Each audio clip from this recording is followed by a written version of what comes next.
local and vocal across beds, hearts and bucks. This is BBC Three Counties Radio.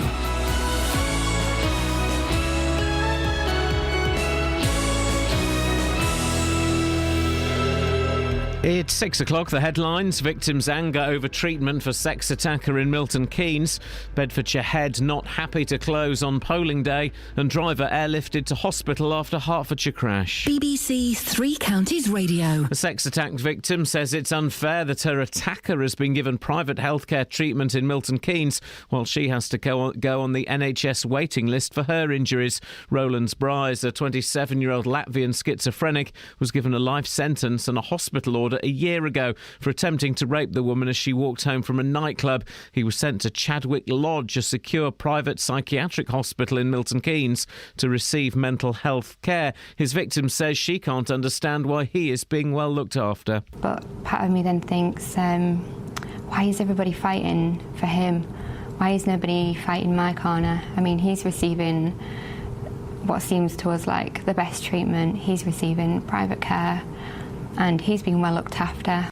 The party leaders will make their final arguments on the last day of campaigning ahead of tomorrow's general election. David Cameron and Nick Clegg will conclude their whistle-stop tours of the country, while Ed Miliband will be making his closing pitch in northern England. Meanwhile, the head teacher of a school in Dunstable says his pupils will suffer because his school has to close tomorrow. Ardley Hill Academy is being used as a polling station. More from Ben Nye. Jonathan Smith says it's very disruptive for pupils and parents. He believes the council should consider other options. Just under 200 schools in the three counties are being used as polling stations tomorrow, and around 50 are having to close. Schools can't refuse to be used as a polling station, even academies or free schools, but they do make the decision whether to close. In Milton Keynes, the council tries to avoid using schools, which means they can stay open. A car driver has been airlifted to hospital after a collision on the A1 in Hertfordshire yesterday evening, which closed the road for several hours. It happened on the northbound carriageway just north of Boreham Wood just before 6:30 and involved a white Fiat 500 and a silver Ford Transit van. Herts police say the driver of the Fiat suffered serious injuries and was taken to a London hospital. The van driver was not injured. Police are appealing for witnesses. A 27-year-old man accused of killing a doorman outside a bar in Hertford is to go on trial in October. William Wade from High Cross near Ware pleaded not guilty to manslaughter when he appeared at St Albans Crown Court yesterday. He's alleged to have caused the death of 54-year-old James Darragh in an assault outside the Stonehouse bar in August last year. In sport, Watford say they will cap season ticket sales at around 13,500 for the Premier League to make sure enough tickets are available on a game-by-game basis. Season tickets go back on sale on Friday. Nearly 11,500 were renewed before the end of the season. The weather: blustery and heavy showers today with longer spells of rain, staying windy, a maximum temperature 14 degrees Celsius. And you can get the latest news and sport online at bbc.co.uk/3 counties. No one does that joke anymore. Police are appealing. Yes, they are, aren't they? You've got an acute appendix. Oh, thanks. No one does that anymore, and I just don't know. I think Simon missed a chance there, and I'm really going to have words with him. Strong words. Morning, guys. Iain Lee, BBC Three Counties Radio. We're going down the rabbit hole. This is our private, exclusive little club. Oh, someone's going to make us laminated cards. Hang on a second. Go on to that microphone. Let's try it again. Someone's going to make us laminated cards. Brilliant. There we go, you see. Why do they need to be laminated? Because it just makes it easier to slip in and out of your wallet. OK. So this morning, what's the longest you've been without going to the toilet, and why? If you want to divulge the information. And it's an all-star request hour. People can phone up. Never do this, Kate. We never do this. People can phone up and make requests. Across beds, hearts and bucks. This is BBC Three Counties Radio. 08459 455 555 just for this hour. I have a few questions. Please, mate. The first one, the longest you've never been to the toilet. Oh, it's because of a guy who... listen, he's a very naughty man, but we should be celebrating this gentleman. His dedication above and beyond. He'd swallowed a load of drugs. The police said... Had he? Huh? I thought they were just up there. Oh, he either swallowed or he shoved them up his bum. Anyway, they're around that area. The police said, we're going to do a bum search on you. What do they call it? No, that is the technical word. And he said, well, you're not. He said, all right, well, then we're going to leave you in a prison cell and with a toilet. He went, all right, fine. 21 days that man didn't go to the toilet for. 21 days. Who was the previous record holder? Because he had a sort of comedy name that you fixated on. Do you remember? I don't know. Yeah, there was another guy. Gosh. I don't remember, but we want to know that. So this guy, he did a very naughty thing. He had a lot of he had 24 wraps of cocaine inside him. Imagine that burst. So the longest you've been without going to the toilet. I hope that answers your question. Well, do you mean without actually going onto the loo? No. What? No, just going to the toilet. Going to the toilet. Okay, all right. Let's check. It changes my answer. We're not Oh, asking people 8459 where they've been. 555. Yep. Okay. Other than the Let's check in. toilet. Other question? My other question was, what's this request thing? Can they request a song? No. No. So what do they request? The All-Star Request Hour. Right. My dear Ian, I would like to hear that plum, what don't call you no more, talk about squashed vegetables. I like the mushy peas. Ladies and gentlemen, it's All-Star Request Hour. They request their favourite clips. Have you got a request? I really like... There are many. Yeah. I think it's when that man, I think his name's Ben, he says, put that ruddy thing away. Oh, hang on a minute. Put that ruddy thing away. My pleasure. Catherine, will come to yours after a bit of Dexys.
Big finish.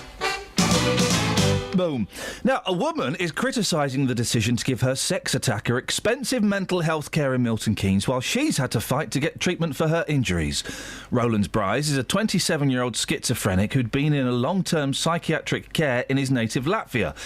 Well, he assaulted the 23-year-old in Hull as she walked home from a nightclub. Catherine, tell us more about the attack. OK, well, this case dates back to March 2013 when the victim, as you say, was walking home from a night out. Now, Bryce grabbed her from behind.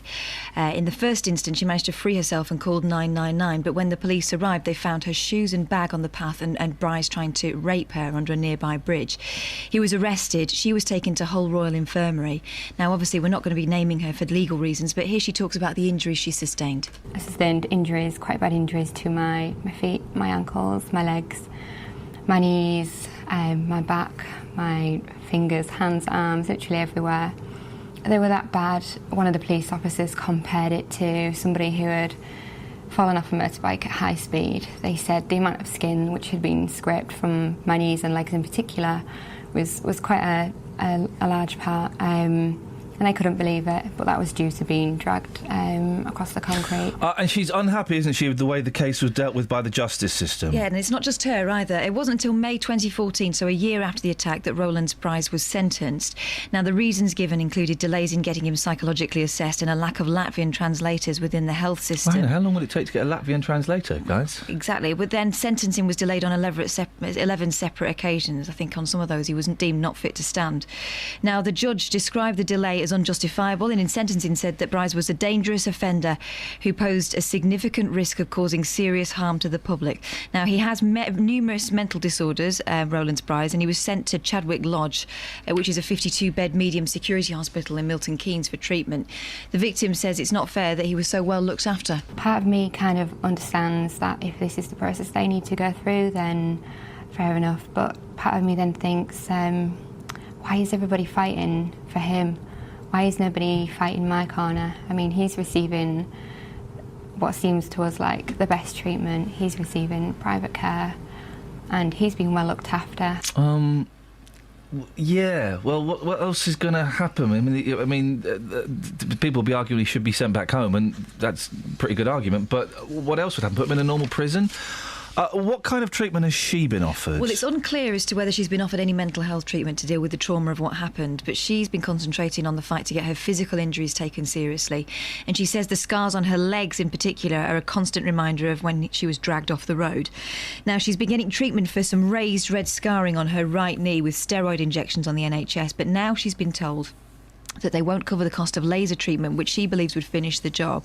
Now, her local healthcare trust in Yorkshire says the treatment is too expensive and there's no guarantee it would give the results that she wants. She feels let down. I've had nobody approach me asking me if I need treatment. The only treatment I will eventually be receiving, I've had to go and find myself. I've had to fight my own corner, and like most people, I'm on a NHS waiting list for this. This is a tough one, isn't it? I can kind of see all of the sides of the story here. What else do we know about the attacker? Well, this is Roland Bryce, or I'm not sure how you pronounce it. Is it Breeze? But he was sent he was sent to a mental hospital for arson after committing arson. He burnt down his mother's home in 2008 in Latvia.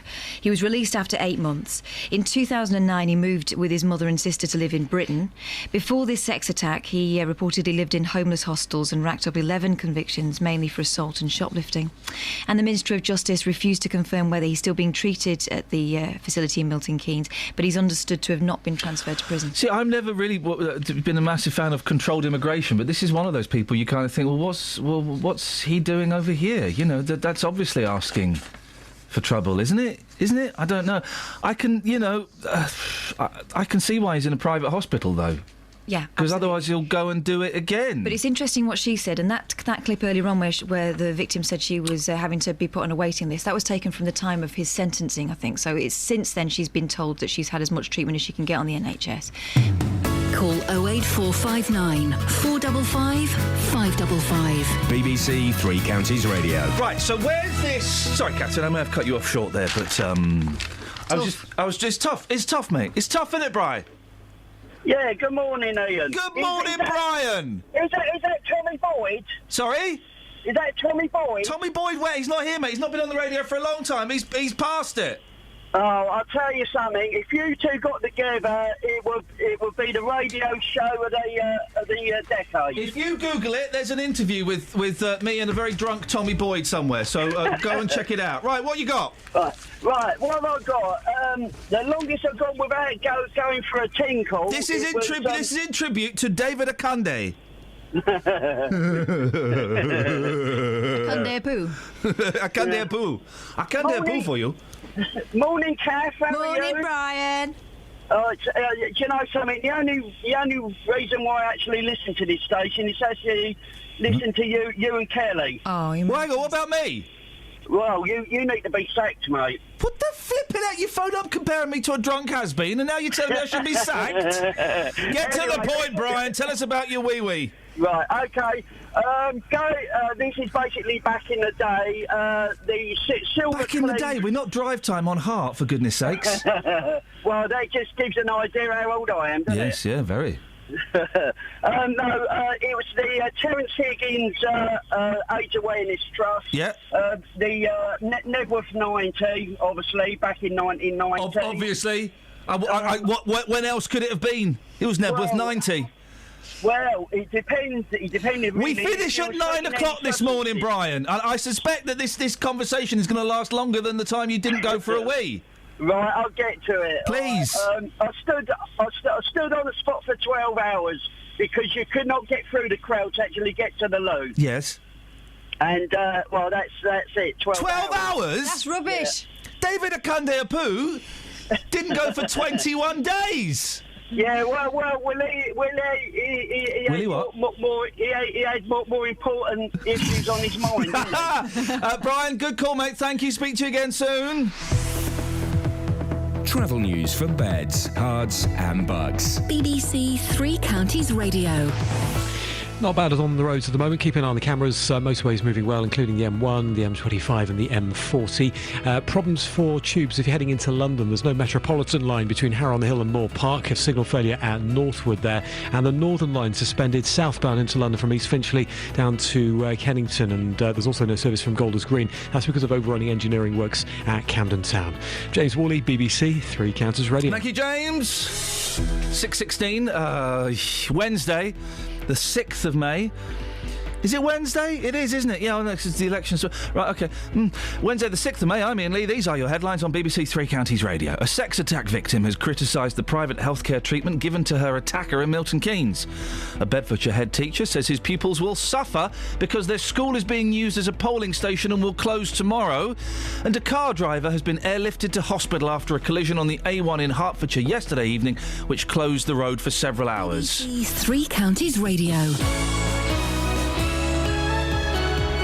I've got thoughts about this head teacher saying the kids are going to lose out, and I think he's wrong. Every weekday morning. Coming up at 9 on the Big Phone In this morning, is it a good idea to make jobless teenagers work for their benefits? How would you like this country to stand up to President Putin? Are you surprised to see British people being blatantly racist? The JVS Show. I think we've got to get over this issue about racism doesn't exist. It has existed. It will probably carry on existing. What I wanted to say is they've got this completely the wrong way around. You know, that is also true. That is also true. You will always get some, but they are such a minority. I think the man's a buffoon. Get him up, get him out of bed, give him a sense of purpose. The JVS Show. Do you think we have got to, as a country, start taking this issue more seriously? Every weekday morning on BBC Three Counties Radio. Thank goodness for the whiteboard, Justin, because if I didn't have the whiteboard in my studio, I would have forgotten that this morning. And I think, do you know what? If it goes well,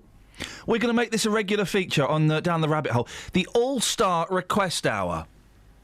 Justin? Oh, Kelly, you're as bad as blooming Lockwood yesterday with the wrong faders and things. He was rubbish.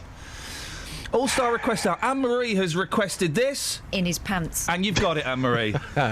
For me, can I have Go Away, please? Oh, well, tell us why you'd like that, why that's so important to you. That's so important to me because it takes me back to a time around 3 months ago. I was on the streets, I was smiling, talking to people. I asked a very simple question to a lady, and then it all kicked off. Go away! Well, I tell you what we'll do to make this is great, Justin, and you've just taken it on to the next level. Yes, phone up and ask for your requests, but just tell us why they're so special to you. Maybe you want to dedicate one to a loved one or someone in hospital. 08459. This is a winner. It's a winner. It is a winner for me. I love this first hour so much. Can I have one more, please? Mate, oh, buddy, of course you can. Okay, most of them come from you anyway. Can I have Mr. Bacchini from Bedfordshire. Mr. Dad Pop, it came from my brain. Would you mind? I'm going to play it, Justin, then I'd like to get your memories about it, okay? No problem. Here we go. This is for Justin Dealey out there on the streets. Dad Pop. Where did that idea come from? It came from my brain. Why is that so special to you, Just? That's so special because I went to meet a man who had a big campaign to get people stop parking on the pavements. Wasn't happy about that at all. And when I got there and I asked him that first question, it's always stuck with me because it's the most unusual answer I've ever heard in 20 years in the business. It came from my brain. Boss, if I'm still here at Christmas, I have got an idea for a Christmas special, right? It's me and you, and I just fire off clips and you tell the stories. Yeah. So what memories does this bring back? I'm now in the urinal section. Oh, that brings back some fantastic memories for me, that one. That's the men's toilets in Dunstable, award-winning toilets, which was then later used on the tape, which was eventually used for the breakfast show of the year, which, of course, you won. And one final one, Justin. This is really going back in the archives, OK? We're dusting off the tapes for this one. It's an old cartridge. What memories does this bring back? Justin, do you like to go out fishing? That brings back memories of... I was on the streets in St Albans that day, and I was talking about recycling, and to be quite frank with you, it was a boring morning. I made some controversial comments, and a lady started asking me about fishing. Justin, do you like to go out fishing? Oh, that's a winner. An hour of that on Christmas Day. I would totally tell the kids to shut up and listen to that. And also, I think you mentioned this before, I think it'd be nice to actually invite those people onto the programme, put a microphone in front of them. Here's David. Put your hands together for David. It came from my brain. Look, this is what we do. We'd hire Luton Library Theatre, OK? And we'd invite people on the stage and just introduce them again. Go on. OK. This is Mr. David Bacchini, everybody. Dad Pop. Where did that idea come from? It came from my brain. Hey! They'd barely be able to hear him over the full hallway. Oh, do you know what? I would actually buy tickets for the whole family. Well, there's an idea there. Hey, we've got to do a radio show. Sorry, mate. Let's do this and then we'll crack on. 200 local schools are going to be used as polling stations tomorrow, meaning a quarter of them will be closed altogether. Great for democracy, annoying for working parents, but it's not the school's fault. Schools can't refuse to be a polling station, even academies or free schools who think they call the shots. Well, they don't in this, although the decision as to whether they close down is down to them. Justin, how many schools are going to be shut tomorrow? Well, we think around a quarter of schools used in Beds, Herts and Bucks as polling stations will be closed. Depends on quite a few things, really. The polling stations, they must have an entrance that can easily be accessed by members of the public, the use of toilet facilities. So toilet facilities? Yeah, absolutely. Go before you came! You need to have a toilet there because obviously people do get excited about these David things. a candy! So if a school can essentially annex the station away from the rest of the school, they might be able to stay open in a limited way. But again, with primary schools in particular, that's often not possible because it's the size of the school and, of course, it's the safety of the children at the same time. Why are schools used so often? No specific reason, but the National Association of Head Teachers have told us that it's often because they're easily accessible to the public. And I think here's the key point. Most schools used, they're under the control of the local authority. Therefore, they are free to use. It doesn't cost anything. So if a commercial building was used, that would put the costs up. So essentially, they are free to use. That's why they're used quite often. And all local authorities, do they use schools? No. I mean, when we were going through the figures, we noticed that Milton Keynes had a suspicious lack of schools. So we asked them, and it turns out they've got a policy in place. It's been there for many years to actually avoid using schools for polling stations where possible. Because there's one head teacher, Justin, who's complaining about this. saying, what was the line in the headlines? The line in the headlines was Bedfordshire head teacher says his pupils will suffer because their school is being used as a polling station and will close tomorrow. No. You make it into surely your school closing down for democracy, for the general election, well, surely that's one of the greatest lessons you can give to young people. It's a pain in the bum for parents, I'll grant him that. Well, I think it's fantastic. I think I'm totally with you on this one. I think the school could be making something of that and to teach the children about their future, because one day they will be in that position where they can vote. You've got the whole week doing a run-up to it, and then on Friday you come back in and you discuss what happened, and you have a radio on in the classroom as the results get announced. It's a bit of a no-brainer for me. I'm totally with you on this one. Justin, got a great story I want you to take onto the street. Yeah, I'm here on the streets, ready to go. It's a bum rap. Yeah. Drug hider didn't go to loo for 21 days. And this guy, we don't condone drugs, we don't condone anything naughty, but this guy's my new hero. David Akande Apu, 26, a drug dealer who swallowed cocaine wraps, went 21 days without using the toilet in police custody. David Akande Apu thought if he could wait long enough, he would avoid passing the evidence and not be charged. But he could no longer hold on to the 24 mini packages, and the drug was recovered. The longest... He kept his buttocks clenched and refused to go along with a strip search. The longest you've been without going to the toilet. Can you make that work on the streets? Well, of course I can. It's a simple question. I'm looking for simple answers, Justin, please. I'll speak to you later on. Thank you. Thank you, mate. Mark's in Bletchley. Morning, Mark. Good morning, Ian. Welcome to the All-Star Request Hour, Mark. What would you like and why? I would like to, if you got two of them, I'd like to hear Mr. Spenlove talking about I aim to retire or something, wasn't it? Yeah. I heard that one for a while. Also, I'd like to hear old Dave Luton, where he's the cat. Tell me why they're so special for you, Mark. Well, what memories do they bring back? With Mr. Spenlove's one, I was actually on the show listening to the time he said it, and I said, I wondered if anybody would clip that. And you were on that show that night? No, I wasn't actually on. I was listening. Oh, okay. To it. Yeah, I was actually listening. So you heard that going? Well, hang on a second. This is what he's referring to. Retire. Because I'm not going to sit here all night reading emails. Let me give you that one more again, because we missed the beginning. I am going to retire. Because I'm not going to sit here all night reading emails. You heard that one going out live, Mark. What did it feel like, knowing that you were listening to history being made? Well, it was strange because poor old Richard wasn't getting any calls. Oh, yeah. He was just getting the emails through, and he thought he got more emails than people calling, sort of thing. But obviously, it was quite funny, really. And I thought, because I know one occasion he said, "Oh, I shall go home," and so I used to email in and say, "I'm not letting you have Saturday nights off or something." And he's still plodding on, isn't he? Yeah, still plodding on. And you had another one, Mark. Yeah, Dave in Luton. Where is he? We don't hear him on so much. Well, since Dave bottled out going to watch a soft porn film with me, we've not heard from him. But Mark, this is for you and everybody that's requested this, including Paul on Twitter and the hundreds of texts we've received. Have you ever seen a cat when it gets into its basket, it'll turn and turn and turn and stick its paws into the bottom? Right, and it sounds when it gets on your lap and it digs its paws into your leg because it thinks it's going to sleep on a snake. Ladies and gentlemen, it's one of the most popular clips that we have.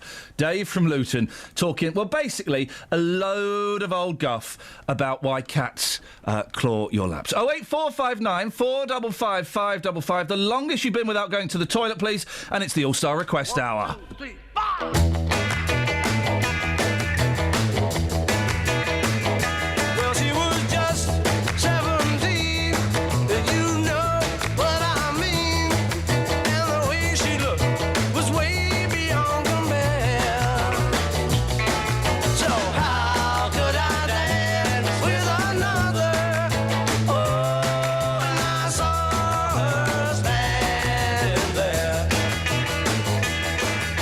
She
for beds, cards and bugs. BBC Three Counties Radio.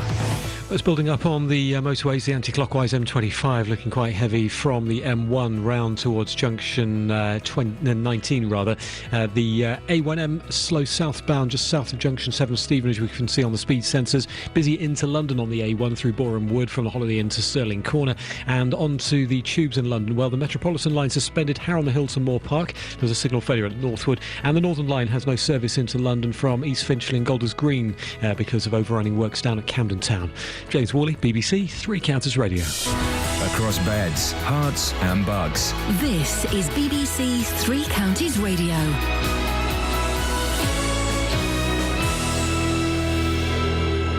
It's 6:30. I'm Simon Oxley. A sex attack victim says it's unfair that her attacker has been given private healthcare treatment in Milton Keynes while she has to go on the NHS waiting list for her injuries. The party leaders will make their final arguments on the last day of campaigning ahead of tomorrow's general election. Meanwhile, the head teacher of a school in Dunstable says his pupils will suffer because his school has to close tomorrow. Just under 200 schools in the three counties are being used as polling stations. Around 50 are having to close. And a car driver has been airlifted to hospital after a collision on the A1 in Hertfordshire yesterday evening, which closed the road for several hours. It happened on the northbound carriageway just north of Boreham Wood, just before 6:30. Three Counties Sports. BBC Three Counties Radio. Watford have released details of season ticket sales for the Premier League. Season tickets go back on sale on Friday morning. They will be available to fans with ticket buying history over the last 3 years. Nearly 11,500 renewed their season tickets before the end of the season. The Hornets say they will cap season tickets at around 13,500 to ensure enough tickets remain on a game-by-game basis. Juventus beat holders Real Madrid 2-1 in the first leg of their Champions League semi-final. Cristiano Ronaldo scored his 54th goal of the season for Real, but it was a Carlos Tevez penalty that gave Juventus the advantage going into the return leg in Spain next week. Tonight, Barcelona host Bayern Munich. The Luton Town chairman has told BBC Three Counties that injuries were the main reason the Hatters didn't gain promotion this season. Nick Owen says they were hit harder than most. Every club has its injuries, but this season we'd lost the spine of the team. You could probably put down 11 players now who would be, in many cases, one of the first names on the team sheet, and they've been out for long periods this season, including the goalkeeper, including the centre-half and captain.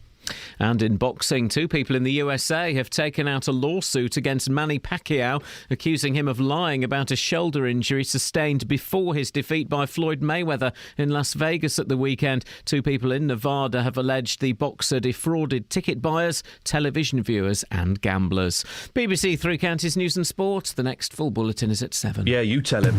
Call 08459 455 555. BBC Three Counties Radio. The longest you've not been to the toilet. And it's the All-Star Request Hour. You can request your favourite clips. We may do this every morning. Scott has tweeted, could I request this, please? Christmas is not coming. I like that one because I like it. It's funny when A, Christmas is not coming, and B, when it is coming. Both times it's funny. Christmas is not coming. And he's right. He's right. Catherine, we've not heard your request yet. What request would you like to make? Can you turn my mic on? Oh, here we go, yes. There's my first request. That's it. The second request is stuff for free. People in this country deserve to have stuff for free. Hear, hear. Guys, we're not allowed to tell you who to vote for, but tomorrow, vote for that guy. No, after 7, we will be telling you who we're voting for and why you should be voting for them as well. So get that ready, Kelly. Can I have one more? Mate, of course you can. But I can't remember what the clip is from. Is it this one? Says. Oh, hang on a second. Is it this one? Wee Willy Wonky. No, it's... What's Miss Angela's? Oh, Miss Anklers. It's in the top right corner. What's Miss Anglers? You've had it, my I darling. can't even remember what that was originally. It doesn't matter. It doesn't matter. What's in the papers apart from David Akandiapu? Well, one of my other favourite clips, doorbells. Oh, Sadiq. That guy's becoming... Doorbells. He's taking that on tour, that show. Doorbells. He's taking that to Edinburgh this year. And I've heard rumours that Spielberg is interested in making a film of Sadiq and... Doorbells. Starring Sadiq. Keep your finger near the mouse. Hey, where are you going tonight? Pictures. What are you going to see? Doorbells. Starring Sadiq. Oh, man, I'll have some of that in 3D. Keep your finger near the mouse. You're going to need it for this story. OK, yes. How Doorbells. Ruined memories. Oh, this is great. Older people have poorer memories because they're more likely to get distracted, as studies found. Researchers found that the elderly are prone to senior moments because their ability to hold thoughts in their head deteriorates with age. The decline in their working memory capacity means that when the phone rings or the doorbells goes, they completely forget what they were just doing. A study of 30,000 people playing a memory game via a phone app showed younger participants scored higher than older ones when a flashing coloured light distraction was introduced. It's all about the doorbells. But that's why knockers are better. You see? Mark says, can I have this, please? When a man loves a woman. With great pleasure. With great pleasure. How many dealies is that? Did we decide? That's like 2,000 dealies. Kels? Yeah. You like a cockatoo, don't you? Love them. Well, you wouldn't like these ones. They've been shoved in little water bottles. That'd be a surprise. You open that and there's a cockatoo in there. It's awful. I've seen that picture. There's a bulging eye. Oh, they love it. They wouldn't do it if they didn't like it. This cockatoo was one of 24 stuffed into water bottles by bird smugglers. The rare yellow-crested birds worth 650 quid on the black market were rescued by customs in Surabaya, Indonesia. 8 died. Experts fear their extinction. The thing is, right, so what they've done is they've got a water bottle, a little water bottle, they've cut the bottom off, they've shoved a cockatoo up there, and they've left the lid off so that it can breathe, OK? Didn't work for 8 of them. 600... I didn't realise they took the bottom off. Well, they didn't shove it through the hole. Well, I wondered. It's not like a ship in a bottle where you pull a string. But I'm kind of thinking they're only 650 quid a pop. Think of the amount of heroin you could get into a bottle. Surely it would be easier and safer and quieter, let's be honest, to shove heroin into a bottle rather than, I don't know, a cockatoo. The difficulty is you can't shake heroin out of the trees as easy as you can shake a cockatoo out. That's true. That's true. That just above David Akunde as well. Akunde Apu. What you got? OK, here's another one. Baby tat, page 9, Daily Mail. Oi, now, baby tat. I know that, the Chinese went into overdrive before George was born. They've done it against Charlotte. Are we allowed to say the Chinese are nuts? No, we're not. No. OK. When you say but baby tat... they are very prolific when it comes to royal tat. You don't mean tattoos, do you? No. OK. Although, I'm sure it's happened. Speaking of royal tat, go to the Facebook page and have a look at that. Oh, yeah. Oh, bless. You know what I'm talking about, don't you, Kels? I'm a knitter. Don't knit that. Anyway, OK, knitting real living people is weird. It is weird. And yes, bless, it's wonderful that you did that, young lady. But it's weird. Why would you knit somebody? That's like voodoo. The other thing is... Don't mess with that shiz. The other thing is, and I'm going to say this, and I've said it before, I've seen better. I thought it was lovely. No, you didn't. When did you think... you didn't. You're being kind. I've seen a brilliant Morrissey knitted. He was good. It was well done. It was well executed. They'd taken care. That Who'd have thought that Kelly would be the voice of reason? I agree. I think it's wonderful, but it's weird. It's weird. Horrible. But it's No, it's not rubbish. horrible. I'm a knitter. That's rubbish. It's not rubbish. It's wonderful. It's lovely. But it's weird. But it is lovely. I like the flying dogs. I do like the flying dogs. It's lovely. Anyway, yeah. So they're doing it. Facebook's doing it. Yeah. Even Prince Charles is doing it. Yeah. His granddaughter is less than a week old, but Prince Charles's upmarket memorabilia range is already cashing in on his royal baby. Hey. The online and in-store business that profits of which go to charity. No, it's still like selling pictures of your granddaughter, isn't it? That's still odd. Was yesterday advertising a host of products to mark the birth of Princess Charlotte, including a $9.95 baby booty accessory. I mean, Prince Baby booty! The over-sexualisation of young people is outrageous!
nothing will get you. You got to do your son and shave your senators. You got the good, you got the bad, you don't rise. I challenge the mighty Titan and his troubadours. And this I'll take you to the seven seas around.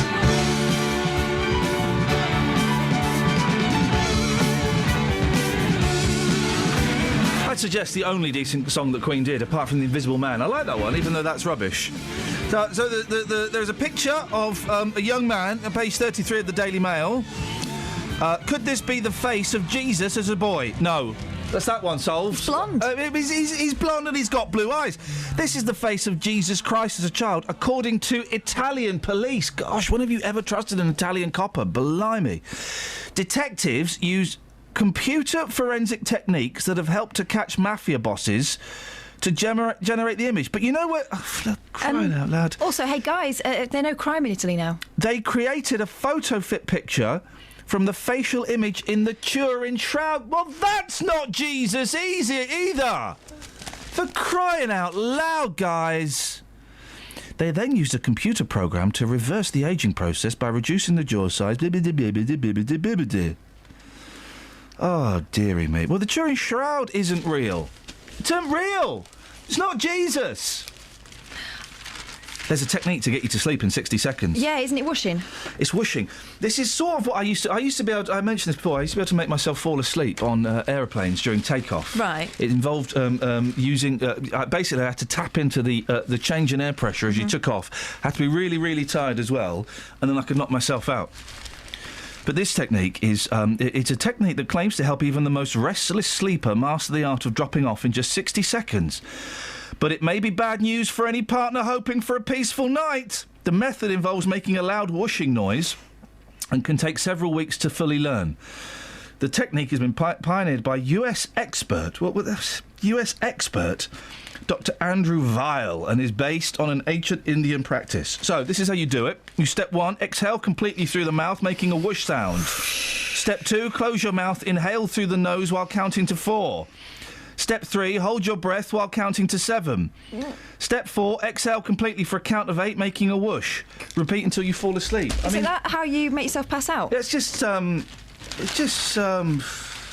people are idiots, aren't they? And this guy, I don't mean he's not listening, so I can say he's an idiot. 08459 455 555. We're asking the longest you've been without going to the toilet, 1s or 2s or even 3s. And we're taking your requests. It's the All-Star Request Hour. 08459 455 555. You can text them as well if you want. 81333. Start your text 3CR. We'll find out more after the travel.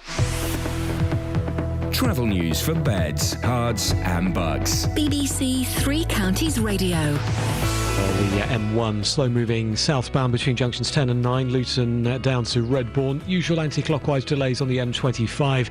Slow-moving 21 down to 19, and then it's also slow towards junction 16, the M40 on the sensors. Southbound A1M, slow at 7, Stevenage. Delays into London on the A1 through Boreham Wood towards Stirling Corner. Also very busy down towards Mill Hill Circus. And checking the trains, well, through the three counties looking fine. Into London, though, the Metropolitan line suspended Harrow on the Hill to Moor Park with a signal failure and northward. The Northern line is now running, but with severe delays. James Worley, BBC Three Counties Radio. Thank you, James. 6:45. It's Wednesday, the 6th of May. I'm Iain Lee. These are your headlines on BBC Three Counties Radio. A sex attack victim has criticised the private healthcare treatment given to her attacker in Milton Keynes. A Bedfordshire head teacher says his pupils will suffer because their school is being used as a polling station and will close, and a car driver has been airlifted to hospital after a collision on the A1 in Hertfordshire yesterday evening, which closed the road for several hours. We'll speak to Dealey in a bit. Let's get the weather first. Here's Kate. Beds, Herts and Bucks weather. BBC Three Counties Radio. Good morning. We had a really blustery night last night. Strong winds, heavy rain, and that's really going to continue this morning as well. We've already seen 1 or 2 very heavy showers, but the breeze has really stayed the same. It's still going to be strong, gusts of 30, maybe 40 miles per hour through the course of the day, but some sunny spells as well. And we're already seeing those this morning. We've got some sunshine out there, but the showers aren't far away. The good thing about having this strong southwesterly breeze is any showers we do get, they're going to blow through fairly quickly. so they're not going to last for too long. More cloud around this afternoon, more showers around this afternoon, but gradually the wind is falling a little lighter. It's going to feel a bit cooler as well today. The maximum temperature getting up to around 14, possibly 15 Celsius. Now, overnight, the wind continues to ease, thankfully, and it's going to be much drier. Still some showers feeding in from the west and the northwest, but they're going to become fewer and further between as well. Some clear spells and a minimum temperature of 5 Celsius. For Thursday morning, or for Thursday in general, of course, it's election day tomorrow. It is going to be a much improved day, much calmer day. The wind a lot lighter, a much drier day. Still the chance of maybe a shower, but few and far between if we do get any at all. And we should get some pleasant sunny spells. Temperatures tomorrow up to 15 Celsius. And that's your forecast. After a nail-biting final weekend. Banding around there, and it's in! It's in for Sheffield Wednesday! The season's over for two of our local teams. Here's Ben Reeves with the free kick, left-footed delivery, low, Lewington! With the Premier League waiting for the Hornets. Watford are promoted to the Premier League. And MK Dons promoted to the Championship. The final whistle goes at Stadium MK! The Dons are in the Championship! It's been a fantastic season, and you've heard it all right here. Three Counties Sport from BBC Three Counties Radio. It's the All-Star Request Hour, and Anne-Marie has requested... Need to tidy these up, and I need some headphones that work. Oh, where's it gone? Where's it gone? Oh, this! It's like killing a bee with a bazooka. With great pleasure, Anne-Marie.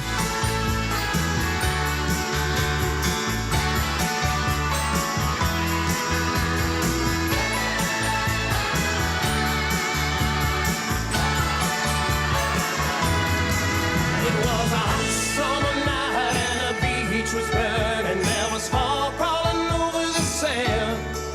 When I listen to your heart, I hear the whole world turning. I see the shooting stars falling through your trembling hands. You were licking your lips and your lipstick shining. I was dying just to ask for a taste. We were lying together in a silver lining by the light of the moon. You know there's not another moment, not another moment, not another moment to waste. Oh, well, you hold me so close and my knees grow weak, but my soul is flying high above the ground. I'm trying to speak, but no matter what I do, I just can't seem to make any sound.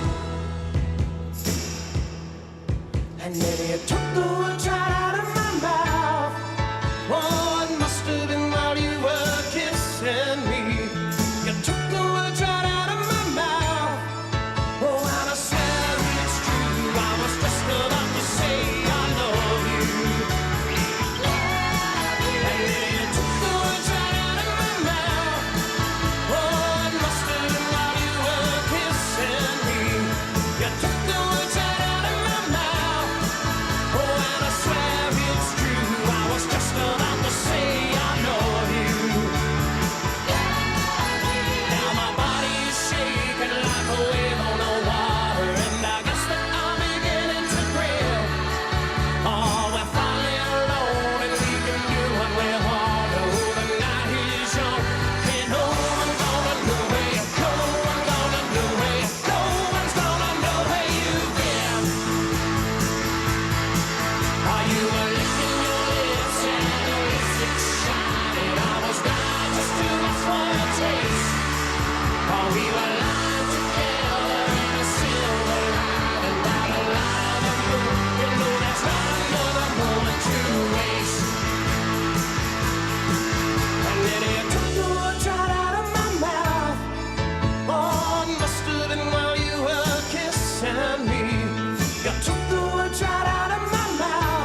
Yes, boss. I've got some. Well, I've got. I mean, I don't know how to break this to you. What? Let's let Meatloaf finish, and I've got some bad news for you, mate. Okay. Okay.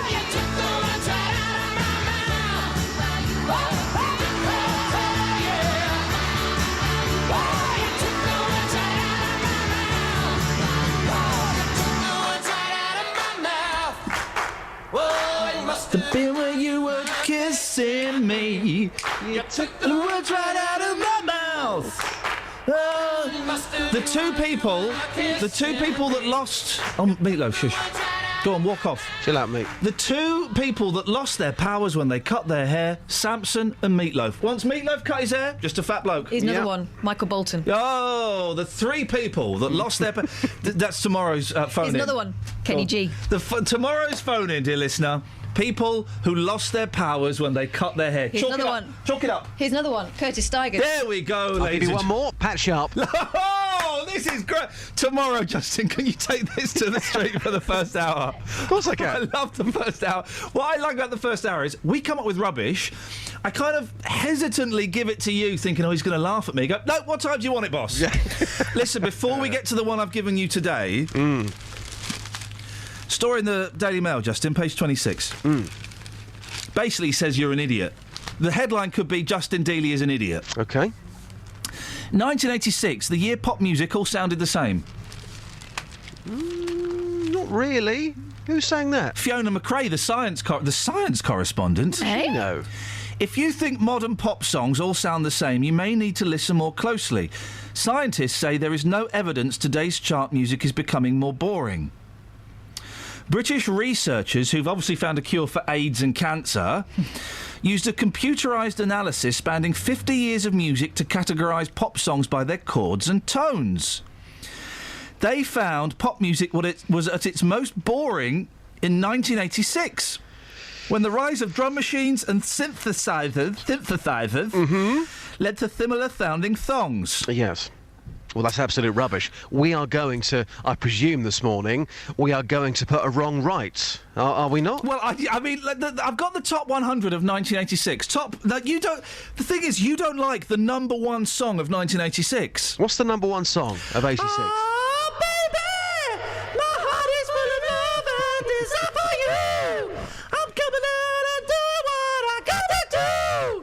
You gotta feel it down in my soul. Oh, is that Don't Leave Me This Way, or was I singing the other one? Then that's the other one. It was Don't Leave Me This Way. Well, I'm not saying I don't like the song. I'm just saying it's not as good as the original. You refuse to let me... OK, number two song, 1986, Chain Reaction, boring song. No, it's classic. Bee Gees wrote that, didn't they? Yes. You can tell. You can tell it's got the Bee Gees.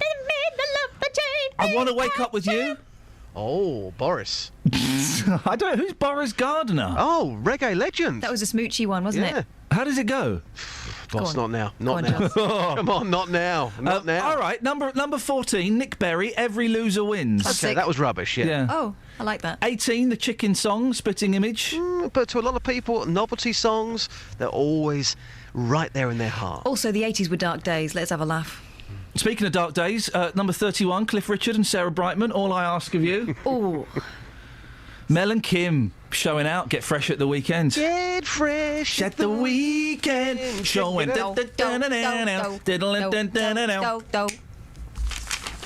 Anyway, Justin. Yes. David Akunde Apu.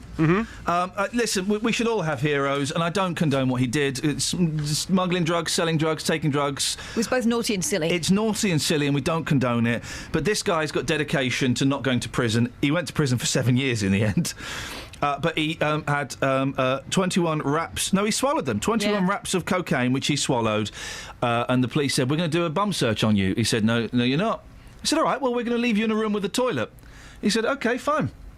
21 days he went without releasing those wraps. What's your record, Justin? 5 days for me. Yeah, I've done about 5. That's painful. 5 days. When I go away, I don't. When I go away with groups of people, I don't like using the toilet. And this all comes from when I went to a drama course when I was 14 in Wales with people I didn't know. And day one, I made the schoolboy error, Justin, of going into a cubicle to do a poo. And someone looked over the top and laughed at me. Aye. And since then, it's you know really... what that's called? Gun shy. It's messed me up, just. Yeah, mine was all down to going camping with school, Vesta meals. I don't think you process them. No. Right. I certainly did not for about 6 days. Your body absorbs the poison. Justin, you took this to the streets, mate. I did, and we had a very interesting perspective coming up, first of all. Here's what people had to say on the streets. Let's get the doctor's perspective. What's your name, Doc? My name is Sanjay Sena. What's your name, Doc? Sanjeev. Talking about a man today who's not been to the toilet for 21 days. What's the longest you've been without going to the toilet? A poo-poo? 3-4 days. 21 days is a very long time. It's a very long time. What about you? No, 12 hours. 12 hours. Nice, healthy guy. 21 days. You're a doctor. That's not good for your health, is it? No, that's not good for your health. It's a great doctor's perspective. Thanks, guys. Thank you. Thank you. 2 days? 6 days. Trust me, that weren't good. I trust him. How did you find doctors, Just? Well, when you're on the streets, you just talk to people, and there you go, 2 doctors right in front of me. I thought, you 2 guys, you're perfect for this. By the way, yes, sir. Can I have some more requests? Yeah, mate, what would you like? The request hour today, can I have Are You Serious? Just give us your memories behind Are You Serious? Very interesting memories behind this one. It was a day where we had gale force winds. Yeah. I went down to a train station. Yeah. I was talking to commuters. I said to this man, do you realise all the trains have been cancelled? That information was out the night before. Everyone knew these winds were coming, apart from him. And he said this. And, well, no, hang on. And just remind us why it was so... That's the situation, but why was it so powerful for you? It was so powerful because every single person I spoke to, well, they knew about the situation. Except for this guy. Apart from this person. Except for this. And what did he say? Are you serious? Are you serious? Yeah. Yes. You blew his mind. Do you want one more, Just? Yes, people in this country deserve things for free. Oh, it really is an absolute classic. People in this country deserve to have stuff for free. Justin, speak to you later. Thank you. Ta-ta. We'll carry on the All-Star Request Hour tomorrow between 6 and 7, but for now... Travel news for beds, cards and bugs. BBC Three Counties Radio. On the M1, it's slow southbound around Junction 10 for the Luton Airport Spur Road towards Junction 9 for Redbourne, and it's also looking quite slow on the approach now on the A5 southbound at Luton Road towards the M1. On the M25, it's busy anti-clockwise between Junction 21 for the M1 and 19 for Watford, and it's also looking busy on the North Orbital Road at the M25 Junction 21A roundabout. Having a look at the speed sensors elsewhere in Watford, things are moving fine through the roadworks around the Bushy Arches, and on the train departure wards there are no major delays, but on the underground there are severe delays on the Metropolitan line between Harrow on the Hill and Watford. That's because of a signal failure earlier on at Northwood. Samantha Bruff, BBC Three Counties Radio. Sammy, thank you very much indeed. What a busy first hour of the show. And so many good things. What a shame that in about 15 seconds we have to stop talking about them. Shh. It's our secret. Coming up, well, yeah, I don't know yet. I don't really give the last 2 hours much thought these days. Let's get the news. Here's Simon. Local and vocal across beds, hearts and bucks. This is BBC Three Counties Radio.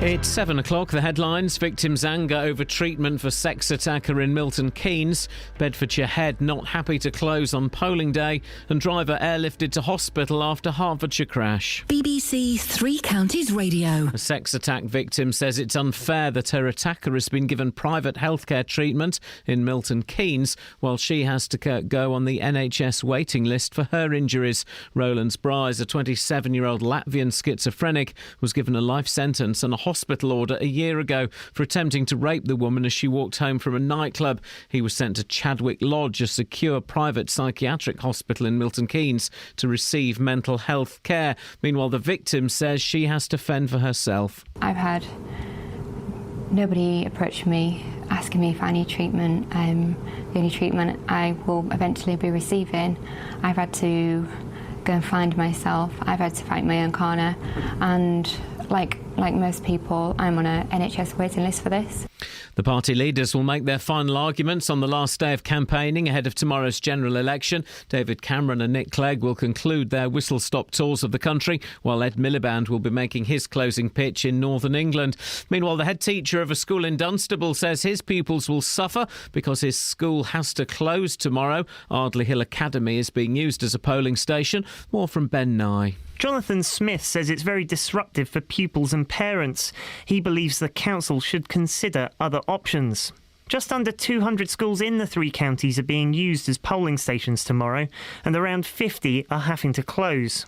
Schools can't refuse to be used as a polling station, even academies or free schools, but they do make the decision whether to close. In Milton Keynes, the council tries to avoid using schools, which means they can stay open. A car driver has been airlifted to hospital after a collision on the A1 in Hertfordshire yesterday evening, which closed the road for several hours.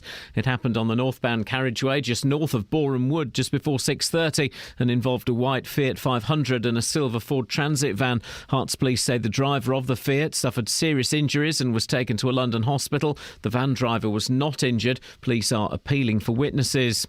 A 27-year-old man accused of killing a doorman outside a bar in Hertford is to go on trial in October. William Wade from High Cross near Ware pleaded not guilty to manslaughter when he appeared at St Albans Crown Court yesterday. He's alleged to have caused the death of 54-year-old James Darragh in an assault outside the Stonehouse bar in August last year.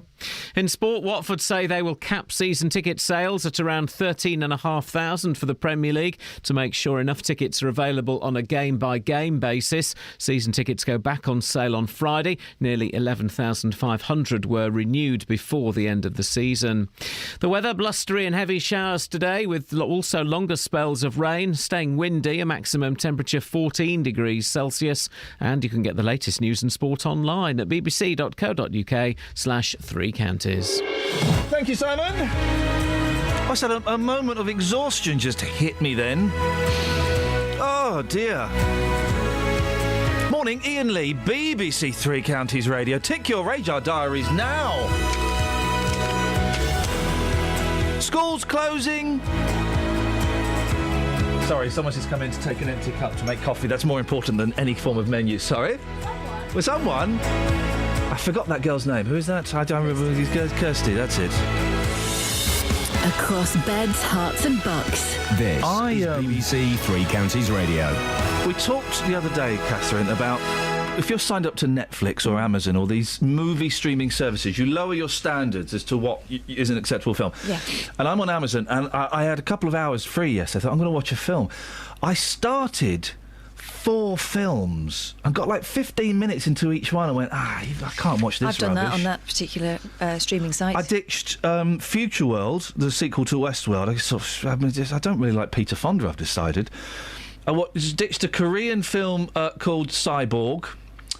I ditched a rubbish film called Ink. Oh, I saw Ink. Is it no good? What was it about? I don't know, but it was just rubbish. I was tempted with that. And then I ditched a film that looked quite good, and then it was boring. It got a good review. A Boy and His Dog, and it stars a young Don Johnson in a desert after a nuclear war, and he communicates telepathically with his dog. Gosh. Yeah, I know, and it should have been a winner. It should have been a winner after that description. But in the end, I finally got round, 11 years late, to watching Super Size Me. It's good, isn't it? And I've had that on DVD for 8. I remember I got it free with the Daily Mail or something. I bought the Daily Mail so I'd get it. And I'm sure, someone knows my career better than me. I'm sure I interviewed Morgan Spurlock on a TV show I did years and years ago. Bit enough, good, isn't it? Did it make you want to clean up your act? No, it made me want to have a McDonald's. It made me think, we haven't got Super Size over here. Look at that, it's £1/2 of fries. Do you not go large anymore? Is that not the same thing? No. Super Size is even bigger. Super Size is even bigger. Wow. Super Size is even bigger. And they showed, like, these big cups that you can get, not in McDonald's, but in like, stores over there. You know, the big beakers. Massive. But they hold a whole huge litre bottle of Coke. I've been to the baseball, I know what happens. Oh, man, honestly, it just made me... I really wanted a Mackie D's afterwards. They eat a lot over there. The portions are big. Yeah, Portions are massive. They're fat, but also that film's 11 years out of date now. So that has happened over here. You talk about the obesity crisis and fat kids and fat people and stuff like that. Well, that's here now. I went to see my sister for a couple of weeks and came back craving salad, anything green, because everything is beige. And even if you ask for a side of broccoli, it comes with cheese sauce on it. The McDonald's salad has, I think, as much salt and as much fat as the Big Mac. Well, it certainly did 11 years ago. He didn't look well, did he? He didn't look well. He looked like a cheeseburger. What was he doing with that girl?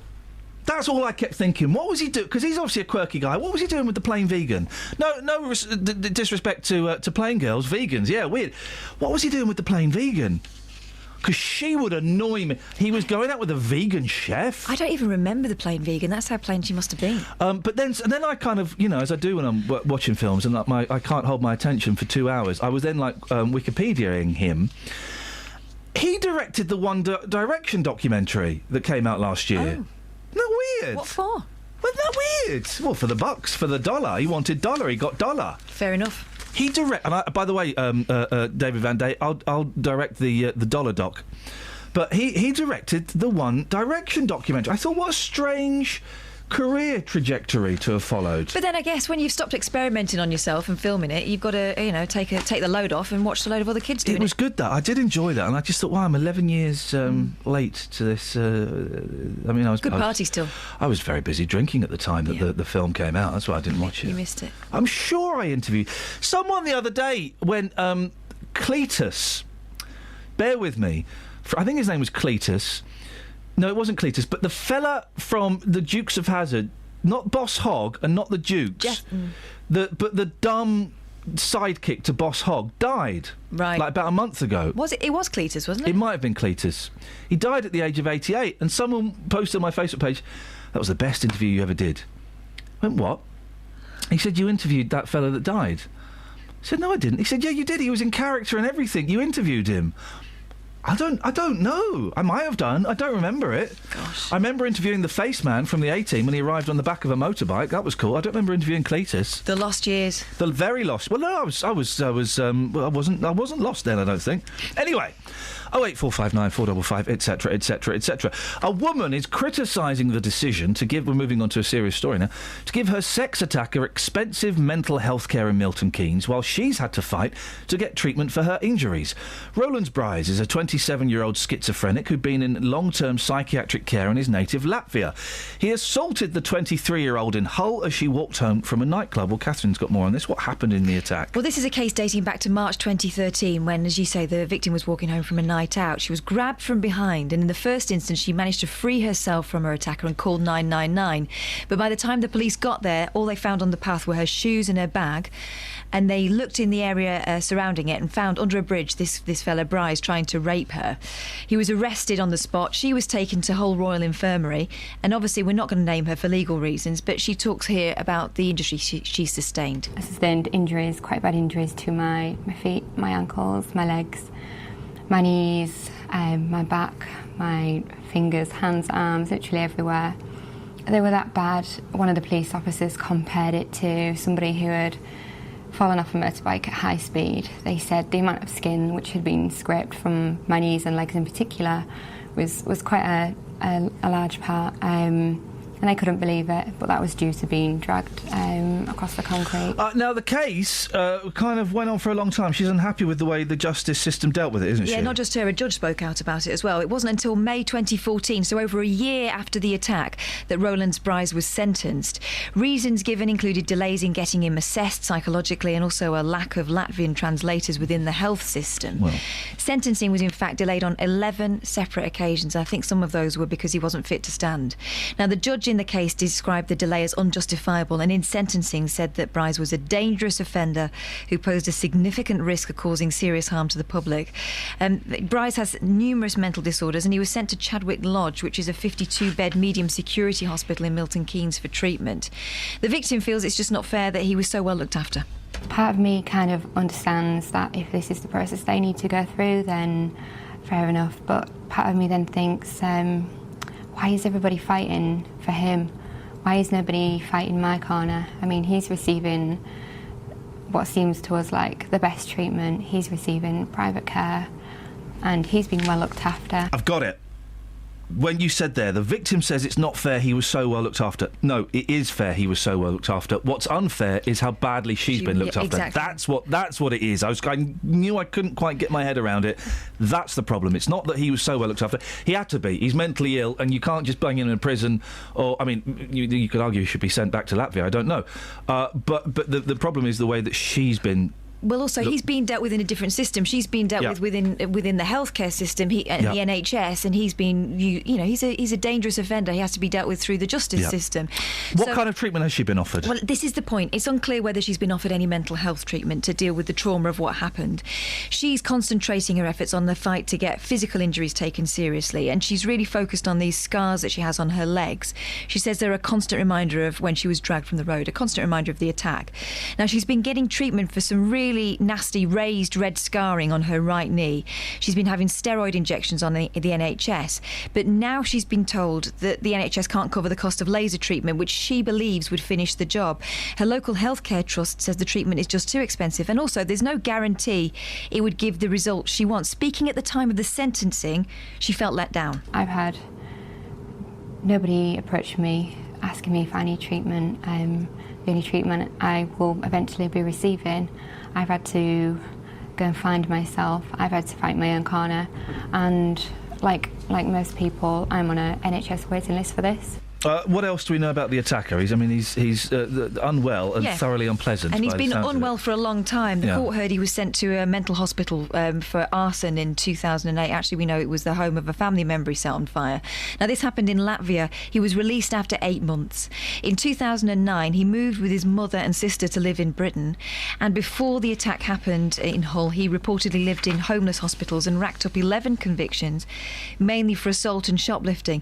Now, the Ministry of Justice have refused to confirm whether he was still being treated at the private hospital, but he's understood to not have been transferred to prison. That's surely a case for sending him out of the country, isn't there? You would have thought. I mean, I'm not one for these. Let's send them all back. But someone like this, we don't need them here, do we? Also, 11 convictions. Why has no one spotted that this was going to happen beforehand? Catherine, thank you very much. Morning, Cameron. That was completely inappropriate. That was not what I meant to play, but. Call 08459 455 555. BBC Three Counties Radio. It lightened the mood when perhaps it needed lightening, but that wasn't. I didn't mean to play that at all. I had the wrong thing set up on my keyboard. 08459 455 555. General election tomorrow, which means tomorrow we can't mention the general election, which is kind of cool.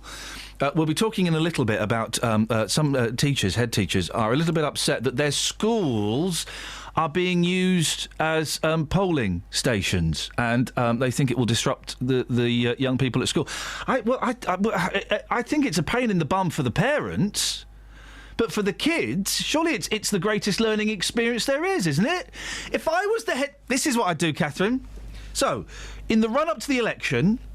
You talk about the election. You have like a mock election. You have kids standing for the candidate. You read the prospectuses. You say this is what the Greens stand. This is what the Labours. This is what the. You have like a little mock poll on the. Yes, I heard that on the Friday after the election. You come in and you have the radio on or the TV on as the results are being announced. On the Thursday, the headmaster says, "Right, I'm going to be at the school all day. If anyone wants to come down and see see what it's like." So you get 12, 13, 14, 15-year-old kids going to have a look around the polling station. You could get the kids to do an exit poll of their own. They could do graphs. Bob's your uncle. Get them involved. Although Kevin suggests, and it sounds like a flippant comment, but actually it's not bad. Go on. Why don't they keep the schools open and use pubs as polling stations? Some do. Do they? Yes. Do they really? Apparently so. Talk to Scoinsy in about 50 minutes' time. Do I have to talk to Scoinsy, Mummy? I'm afraid you do. Oh, no!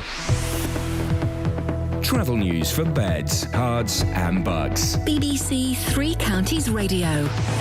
On the M1, it's still busy southbound around junction 10 for the Luton Airport Spur Road, and also on the A5 approach to the M1, it's looking busy from Luton Road. On the M25 anti-clockwise, it's busy between junction 17 for Maple Cross and 15 for the M4. And in Denham, heading away from London on the A40 Western Avenue, it's looking really heavy from the Denham roundabout towards the M25. On the train departure boards, there are no reports of any major delays, but if you're using the Underground on the Metropolitan line, there are severe delays from Harrow on the Hill to Watford in both directions closed because of a signal failure earlier on at Northwood. Samantha Bruff, BBC Three Counties Radio. Thank you very much indeed. Kelly Betts, the fastest fingers in the West. 7:16. It's Wednesday, the 6th of May. I'm Iain Lee. These are your headlines on BBC Three Counties Radio.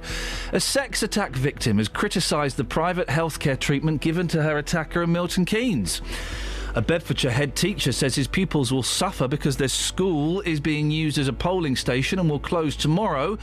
And a car driver has been airlifted to hospital after a collision on the A1 in Hertfordshire yesterday evening, which closed the road for several hours. BBC Three Counties Radio.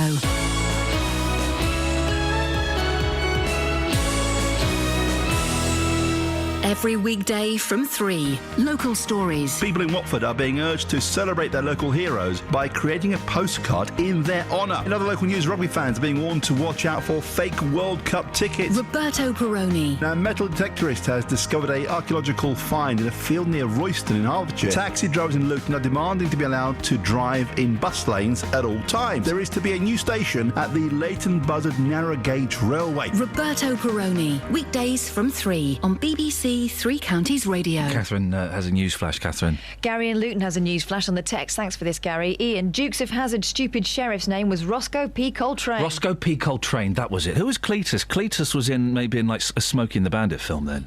I'm imagining a big fella. Or a skinny just one. like a dumb cowboy, I think. There was a lot of dumb cowboys in the 70s. Rednecks. That was the phenomenon. 08459 455 555. Now, just under 200 schools in the three counties are being taken over by local authorities to host polling stations. There's an election tomorrow, did you know? And of those 200, a quarter are being forced to close. Schools can't refuse to be a polling station, even academies or free schools, but they do make the decision whether to close. However, critics say it can be disruptive on children's education and leave parents having to find additional childcare. Your thoughts on this, please? Maybe your kid's school is closing tomorrow and you're kind of in a little bit of trouble as to what to do. You've had to take the day off work. 08459 455 555. Well, Kate Smurthwaite is a columnist for the National Union of Teachers magazine, The Teacher. Morning, Kate. Morning to you, Ian. What are your thoughts on this, that some schools closing? Is it disruptive or is it all part of a great learning experience? Well, I think it would be lovely if it could always be part of a great learning experience. But I think, unfortunately, it's a great learning experience if the school is big enough and has the capacity to have a little side, to cordon off the other bit of the hall or something or another, and the kids can see people coming in and polling and this kind of stuff. But I think if kids have to stay home, because there just isn't the room and it's just too much and whatever, then I think that's just disruptive. I think there's lots of other options for polling stations, aren't there? People can use, church halls or other civic buildings. There's all sorts of other options out there. And, if the worst comes to the worst, I don't see why they can't, get a sort of mobile, one of these sort of caravan mobile office type things and use that instead. I hadn't thought of that. They could just get a porter cabin up in a car park in the town. Why do they keep using schools? Why is it just tradition? What do we know where it comes from? Well, yeah, exactly. It's just that we've always done it that way. And I think what's happening over time is you're seeing, for example, these days a lot of schools have had to sell off their top field or, some of their outdoor areas or their sort of lesser used buildings end up getting sold off because everyone's a little bit squeezed at the moment. And if there is a bit less room, suddenly that means that they can't do the polling station thing and keep the school running at full capacity. And I think when that's the case, I think that they've every right to turn around and say, you know what? We've already got an extra day off for the royal wedding, and we've had this, and we've had that, and we've got, increasing targets, and we've got all these kind of things that, new sort of burdens upon schools to achieve this and do this. You know what? We haven't got a spare day, and we haven't got the capacity to keep doing everything at once. Could you please take it elsewhere? So I think it's a shame that the schools haven't got the right to say that. Well, Kate, listener, let me play devil's advocate. You know that some of my angrier listeners will go, hang on a second, teachers say they haven't got a spare day. What about all them strikes, what they're doing? Well, I mean, that's a completely different issue. I mean, we can talk about teachers going on strike. I mean, I do write for the NUT magazine, but I'm not a teacher myself, so I don't have like a sort of official view on who should be on strike and who shouldn't. But going on strike is like a right that you have in society. How the authorities respond to you going on strike is up to them, but you do have the right to go on strike if you're unhappy about something. And that's quite a different issue, because I mean, a lot of teachers don't do it. Some do, some don't. Some schools are affected, some aren't. Yeah. Is there any way quite different from being closed down, without any choice about it? Someone, I don't know if it was on Twitter or something, suggested, the teachers knew that this day was coming. Why didn't they combine it with a training day? Would that not be an option? So the day isn't completely wasted in terms of the education of the staff. Oh, well, I'm sure that some schools do that. I'm sure that makes complete sense, and there are definitely circumstances in which people would do it. And I think even if they haven't done that officially, I think there's a very good chance that you'll find that teachers whose schools are closed are going to have spent the day doing marking, or, and I'm sure schools will also be doing things like using the opportunity to get some building work done, or using the opportunity to get other things done. And if they're fortunate that there's stuff like that needs doing, then great. But the reality is that what really needs doing at schools is the kids need getting in, and there's, they need teaching. And I think also... Oh, you're so old-fashioned. Well, we sort of forget that also it's a huge hassle for parents, isn't it? That's if the they've thing, already got the whole system set up, and suddenly they need a day off work, they need a babysitter or a child carer, they need somebody to pick the kids up and this kind of stuff. I think that, it can be very disruptive. Sometimes it's unavoidable when the weather is so bad or the school's been flooded. There are circumstances in which we don't have the freedom to go, let's not do it. And I think on this occasion we do have that choice. There are loads of other options. The sort of the porter cabin in the car park, use the town hall instead, the church hall. There's all kinds of other someone options. suggested the pub. That's not a bad idea, is it? Well, I guess the problem with the pub is that some people don't want to go into pubs, if they feel very strongly about drinking or whatever. I guess there's an issue. Because I've certainly never heard of it. And I guess, what about those people who don't want to go to pubs, either for sort of religious reasons, or they've given up alcohol and they've sworn they'll never go again? I guess. One day off school, though, Kate. One day off for what is, which most skills teachers will be making this whole week. A fantastic educational experience in democracy, in voting, in rights, in all of the in everything that we can learn about from this. One day off isn't really going to affect their education, is it? Well, this is the thing. I mean, of course, you're right. One day, it's nothing, and you're also right that, that teachers will be talking to kids about this, and kids will be bringing stuff in, and it'll be a big issue, though they can't really keep talking about it and bringing stuff in if the kids aren't there. That's going to limit their ability to teach them about democracy, because they won't be there. But I agree, it's just one day, but I think the trouble is that these days there are so many days that are like this, so they get this accumulation. They've had a day off for this and a day off for that. And, of course, maybe there are schools who are going, actually this is fine, we needed to close for a day, blah, blah, blah. But there are also schools who've already had to close for a week this year because they've had a building that's been damaged by bad weather, and they've had to close for health and safety for a week, and now they're really behind and they've got loads to catch up with, and they know that some of the kids have got exams. I kind of think if the kids are all 7, well, maybe people are going, a day off. But some of the kids are 16 and they've got exams coming up in only a month or two, and they really need, to get them in schools and to have the chance to teach them. So I don't think it's about saying we should never use a school as a polling station, but I think it would be great if schools had the choice to go, do you know what, we're really sorry, but this time around, it just doesn't work for us. Can you please go somewhere else? Kate, it's nice to talk to you. I listen to you occasionally on the other radio station on a Friday night. So, good.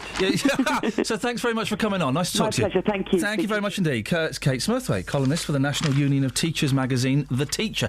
Hey, how'd you get a gig writing for that and not being a teacher?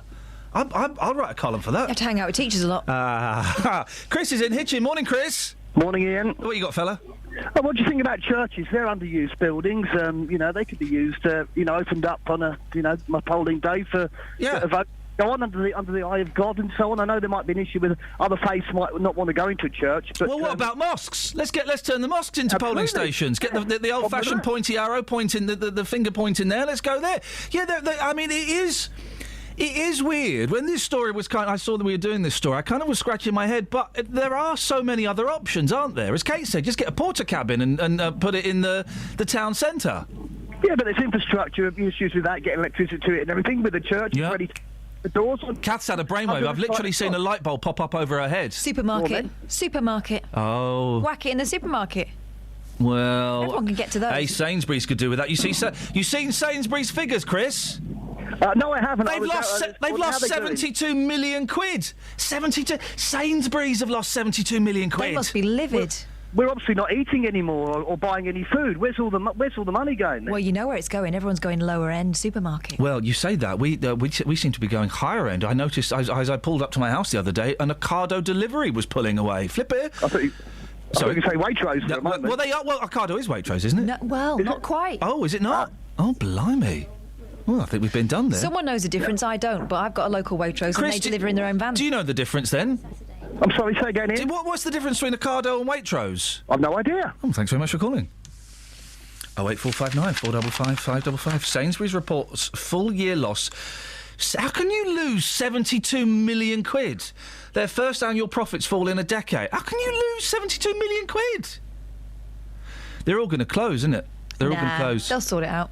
They're always all right. They should get together and make, what would you call a supermarket? Tesbury's D. Tesbury's. Is Safeway still going? Safeway still going? No, I think we lost Safeways. Anyway. Any Texas? Yeah, loads. Go on. In the late 60s, my junior school closed for polling, says Linda.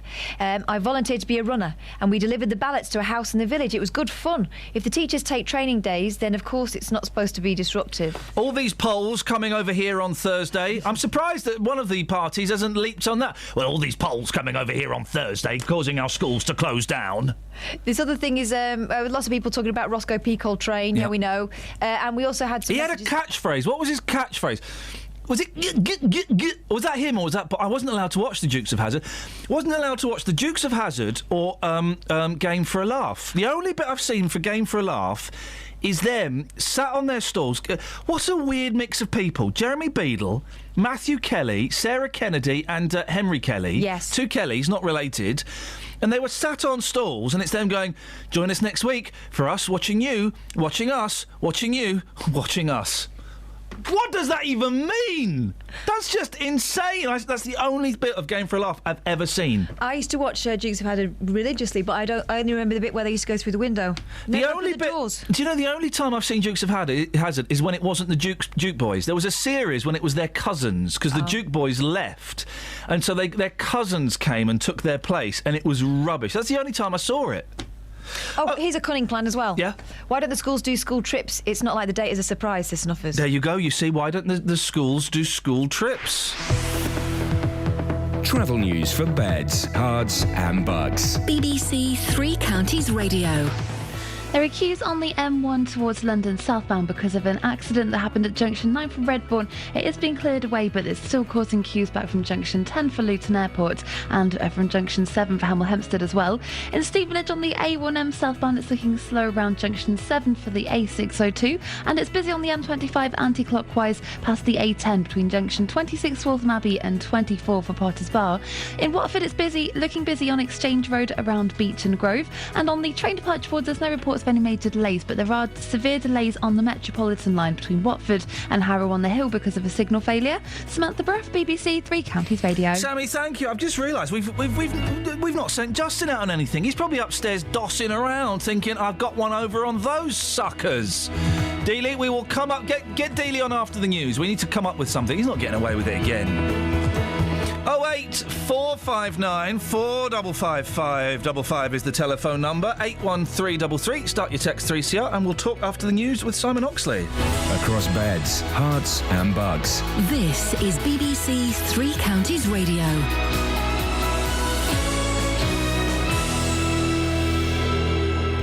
The headlines: a sex attack victim says it's unfair that her attacker has been given private healthcare treatment in Milton Keynes while she has to go on the NHS waiting list for her injuries.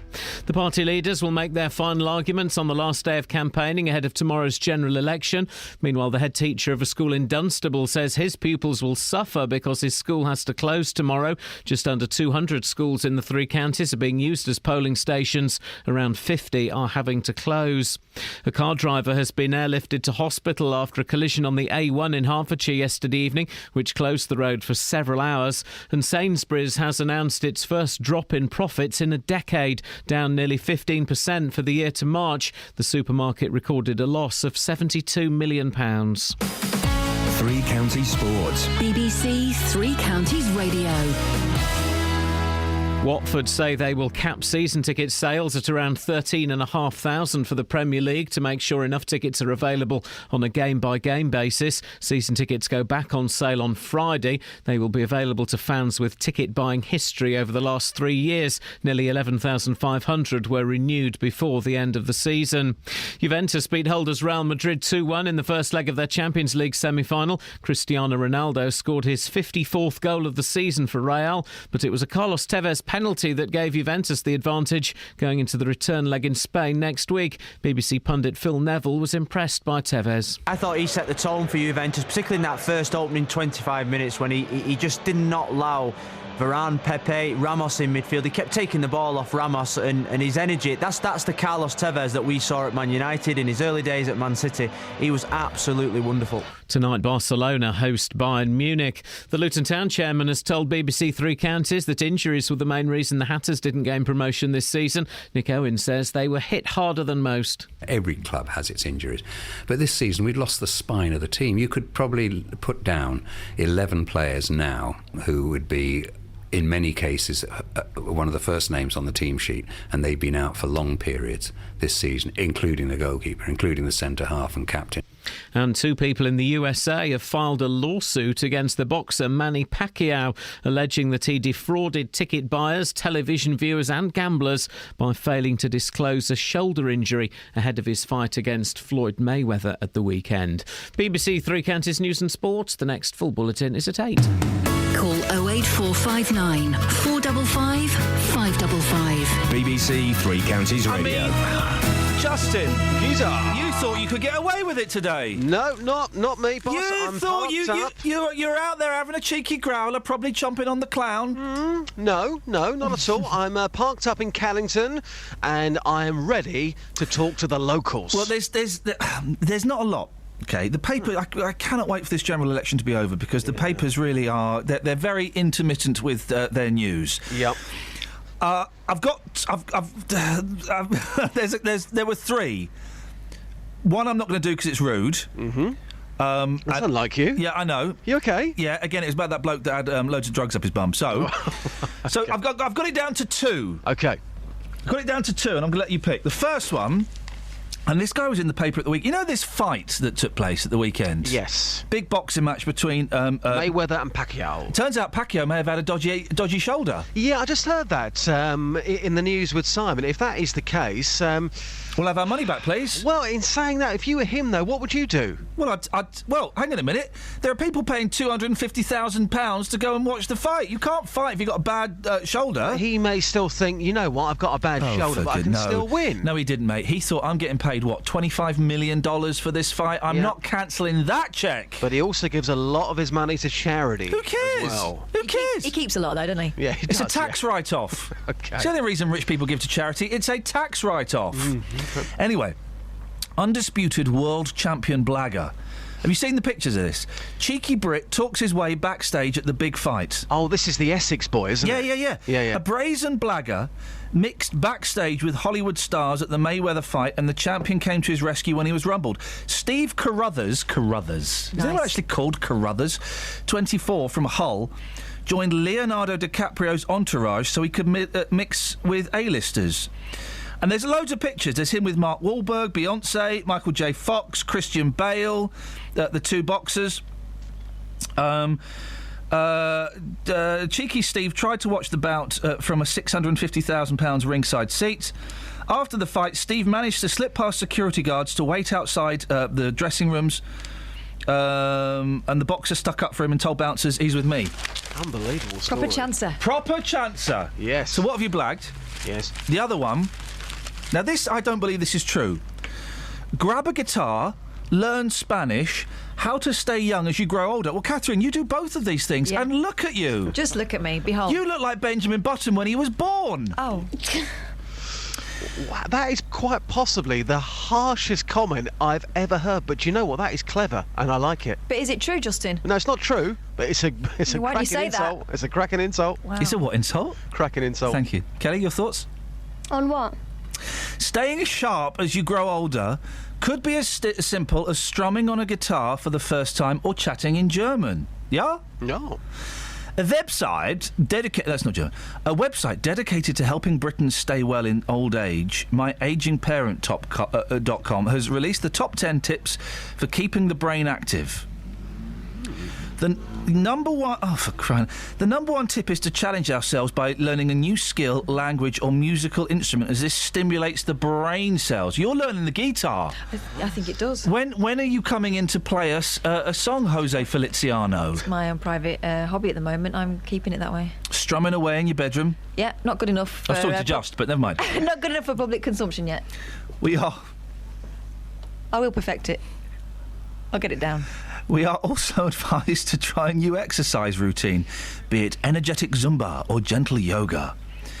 Using our weaker hand to write, draw, or even stir our tea is an easy way of making the brain work. What do you do to stay young, Just? I listen to music from the 1960s. You're making yourself old, aren't you? I don't know. I don't really... Look, I don't feel old. I don't feel old. No. I don't think there's anything you can do to make yourself feel younger. It's all in your mind, isn't it? I think fashion's a big thing with you. You like to keep abreast of the new trends. Literally You brush your abreast. beard. We get to see your breasts every single day. I'm dreading the warm weather because we'll be seeing breasts and a belly button. Listen, summer is not summer without the J-Dog rug. I don't know. That's an actual rug he takes to fields, ladies, and as a picnic, and you'll be the picnic. Just, what have you blagged, or how do you stay young? What would you prefer out of those two? I can hear you doing How Do You Stay Young very well. Yeah, I think you know the kind of people I want you to go and talk to. Yeah, I think so, yes. Justin, speak to you later on. Thank you. Thank you, mate. Ta-ta. Oh, Justin? Yes. So just tell, where are you if people want to come and find you? I'm in Caddington, quite possibly my favourite Caddington? Caddington. You said Caddington? Caddington. Caddington in Bedfordshire. Okay. I'm here outside the shops. Come and see me and tell me what you do to stay young. Justin, speak to you later on. Thank you very much indeed. 08459 455 555 is the telephone number if you want to give us a call. That beach blanket bingo. No, hang on, that's a song by Annette Funicello. The beach body poster is in the papers again.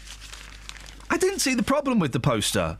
I saw a problem with the product, possibly, but not the poster. You know, the beach body ready, and it's a hot woman. Well, say hot. She's too skinny for me, but... And it's had 373 official complaints. 70,000 people have signed the online petition. And then there's all these posters that have popped up the last couple of weeks. And Aussies Suck. Have you seen the Aussies Suck poster? No, I missed that one. It's for like a breakfast drink or something. I don't know. All I know is there's one where it is a really beautiful Australian woman in like a wetsuit and bikini bottoms sucking on a straw. Right.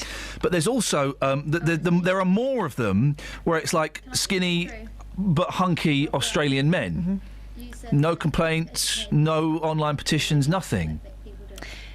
I don't really get why they did the Beachbody Ready one, to be honest. Well, no, I don't get the... She's not as thin as some of the models I've seen. No, I don't get the complaints at all. And the Sun is saying, why is this offensive while this ad isn't? I have to be honest, the first time I saw the Aussie Sucks poster, my heart sank and I felt an immediate urge to pull my stomach in. You do look at it, you go, flipping heck, those blokes are buff. I ain't never going to look like that. Yeah, but that bloke doesn't look like that, probably. Well, but that's the whole thing, though. Whether it's airbrushed or not is kind of irrelevant, because that woman's probably airbrushed as well. Yeah. But that, to shame, probably had more to do with the fact that I was openly scoffing a KFC bucket on my own It's just that kind of hypocrisy that the women's one is being. Is it hypocrisy though? Yeah. Well, I don't know whether it is. I think that we've become used to seeing women presented in that way for such a long time. But then why the complaints? Women are kicking out about it. Now they're using it as a novel thing to put men that way, and maybe in 20 years' time there'll be complaints about men too. No, but men have been portrayed that way for years. It's not just this year. Not so much. Maybe you don't notice it. I've noticed it the last 10 years, definitely. Well, maybe, but it was a kind of kickback, wasn't it? Since the Nick Cayman taking his pants off in the laundrette thing. Do you remember that? He had a record. What was his record? He had a record. It was rubbish. He was awful. It was awful. Steve, what was Nick Cayman's record? What? What was Nick Cayman's record? I don't know. I ain't got a clue, mate. Okay, do you remember him? He took his jeans off in the laundrette. No, I wasn't really watching him, actually. Well, you couldn't have missed it, mate. It was in the 80s. It was on the telly. I don't know. I don't know the record. Okay, well, that's great, Steve. What have you called in for, mate? Well, I was just thinking, if the educated people that are at the top can't run the country, surely the working class should have a go. They did. Did they? Yeah, John Major. Who? John Major. He was Prime Minister for, 6 years, I think? He was working class, wasn't he? Was he? I don't think so. Yeah, mate, he came from a council estate in Brixton. Cut the baloney, you know what I'm saying. No, right. Steve, there's no baloney. You've said when are the working class people can have a go? Well, John Major did it. He was working class. We get Mr. Branson or the business people that are running successful companies, because these educated people don't know what it's like to be, live week by week and wondering when the next penny and pound's coming from. While they sit at the top, using us as a cash point machine to fund their lovely lives and then a lovely pension at the end of it. So I've had enough, really. So. Well, why don't you become Prime Minister then, Steve? Well, I would do, but I'd probably end up. I'd end up creating a civil war. You'd end up what? I'd end up creating a civil war. What? Because you'd be chucking all the black people out? Foreigners out. Yeah. Okay. Well, great. Majority of them, yeah. Great call, Steve. Cheers. You hang in there, fella. Steve against the world. Steve against the world. But John Major was common. Yeah, weren't his family circus performers? They were also they were all circus performers. He grew up in a council estate in Brixton, didn't he? I think so. They had a go, and he did pass for posh, though. We haven't had any proper comment. I'm John Major. I miss John Major. Well, John Major's out and about talking about stuff at the moment, isn't he? Yes. Thoughts like that. That one, Kells? Yeah. I'm John Major. I want to make love to you, Edwina. Not you, Kelly. Sorry, I'm making love to Edwina Curry. We're going to make love to each other in a really dirty way. Why does everyone turn me down for Edwina Curry all the time? That's because, you can. I'll text you what happened. We made love in a very erotic way. Oh, enjoy your breakfast if you're chowing down right now. Hi, my name's John Major, and I'm making love in an erotic way. God. But I'm keeping my pants on. It saves time afterwards. Sorry. I'm getting imagery. I can do pretty much all of the voices. Pretty much all of the voices is what I can do. Have we got any texts? Yeah. Come on. Let's go to those quickly. Let's go to the texts. Andrew says, I've been doing 30 to 40 press-ups every morning for years. Always try to use the stairs instead of lifts in car parks, etc. Eat sensibly. I'm 63 tomorrow and I still have I think he means waist. 32-inch waist. All it takes is discipline and a bit of effort. Hey, Ian's angry about teachers. I'm fed up of hearing teachers moan. 6 weeks in the summer, 3 weeks at Christmas, 2 weeks at Easter, 2 weeks for half terms. Lazy socialist morons. Oh, wow. Wow. Ian, blimey, eh? Lazy socialist morons. And Ken asks a good question, right? Why is it always on a Thursday? Why is the Thursday? Kels has been thinking that. I can tell from the nod. Why? Well, maybe she knows the answer. Kels, why is it always on a Thursday we do the election? Just Kels. I know who we asked, Scoins. Oh, have I got to talk to Scoins? Got to talk to him in about 5 minutes. I don't want to talk to Scoins. Is he on that rubbish machine that creates a delay and that means he can't hear me? He's hoping. Or is he on a telephone? Do you want him on the landline instead? I can sort it all out. Yeah, can we have him so that he can hear us and we can have a conversation? That's all I ask. That's all I ask, dear listener. It's not a lot, is it?